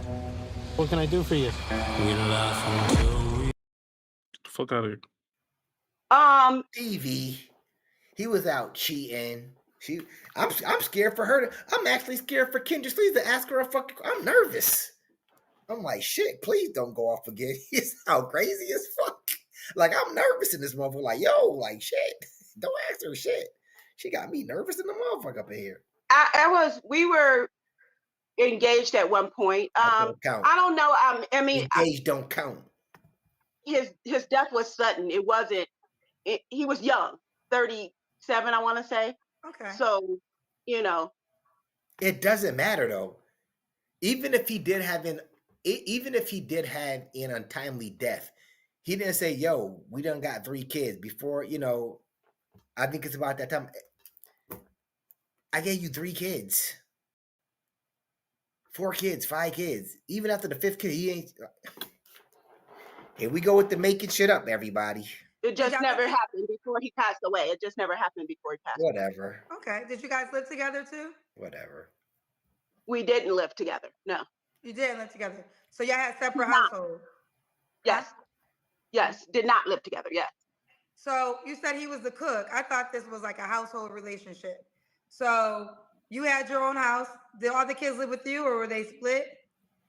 They lived with me. He was over every day after work. He brought us food. He either brought us food that he cooked, or he came and cooked for us. Okay. Every day. You telling me this man worked? Get the fuck out of here. Get the fuck out of here. He either brought us food that he cooked. I could see it happening once in a blue moon, but every time you said he's there every night. He's bringing food over that he cooked at his house to over. What the fuck kind of dynamic relationship? What the fuck y'all had going on? That shit sounds stupid. I'm not about to tote food for 5 kids to your house every night. That shit sounds stupid as fuck. Every day. Just curious. Have you ever lived with a man? Never. Never. I see why. Never. I see why. You're proud of that? Huh? Is that No, something I'm you're saying? saying I never had. I'm just answering your question. I've never. Is that the desire? You proud of that? Real real shit though. Like, dude gave you 5 kids. Yeah, like, I'm just saying, like, after 5 kids, I'm just like, fuck it. Like, we together for real, for real. 5, I gave you 5 kids. Even your boy MABW might have had to fold on that shit. Like, I done gave you 5 kids. It's over for me. It's over for you. Let's just raise these damn kids and be happy. Fuck it. 5? One person? Yeah, 5? Desire now, or do you still want to live in 2 different households? Let her think about herself. No, I mean, if I get married, no, I want one household. But girl, one household. Okay. What are your? Do we do your deal breakers? I didn't give you my deal breakers, but is the fucking deal breaker. Her whole attitude. She is the deal breaker. Just in her, she's the fucking deal breaker. She's got a whole attitude for like no reason. Diary of a Mad Black Woman right here on live display right in front of y'all face. Diary of a Mad Black Woman right here. Damn. But no abusers, no addicts, no separated men. You have to like children. Sorry. We go. Have to know how to cook. Oh my God. Imagine me coming into your life cooking for you. The perk is I gotta cook. Messing with a mama for 6. I gotta give you the perk. What? I gotta give you the perks? That's crazy. That is insane. Oh my God. No, I mean, of course, no line. I can't even watch this full video. I ain't even gonna lie to y'all, man. I'm about to go on and get up out of here, man, because yeah, work is more important than this. This is ridiculous. This lady looks like something that we seen on the show The Dinosaurs. And we got to deal with the fact that she thinks that she has to get cooked for. She has 6 kids. You don't have to do anything besides... She doesn't have to do anything besides just be there. I'm not understanding. I'm confused, honestly. At this point, I'm lost because I don't understand exactly what are we doing here. There's no point of us even having any kind of union at this point. You almost done. You're at the end of the road already. Just go on and finish the race alone. There's nothing wrong with that. Like, Jesus. Oh yeah, my hairline look crispy, motherfucker. I need to do my sidebars real quick. It would be good. That part right here look good though. But yeah, man, there's no point of us doing any damn thing. You ain't finna do nothing, and I gotta come here and take care of all your bills and cook for you every day? Just because you work a 10-hour job? Who gives a fuck? Who cares? Who cares? The world is going to hell in a handbasket, man, and we're just all sitting here watching it just crash, just la la la bumba. You know, and I mean, I'm here for it because I didn't think any of this stuff was viable any damn ways. So I don't know. Hands to the Lord, I really don't understand none of this stuff anymore, man. That's probably why I'm single, and that's probably why I will be single for the rest of my life. Kidless and single. Just living in the lap of luxury. Alone. Unable to share it with anybody. It is what it is to me. But anyways, be blessed, be safe, man. Praise to the Most High, man. And if you make some money when I'm not around, make sure you bring a receipt so I know you're balling. You know what I mean? Peace.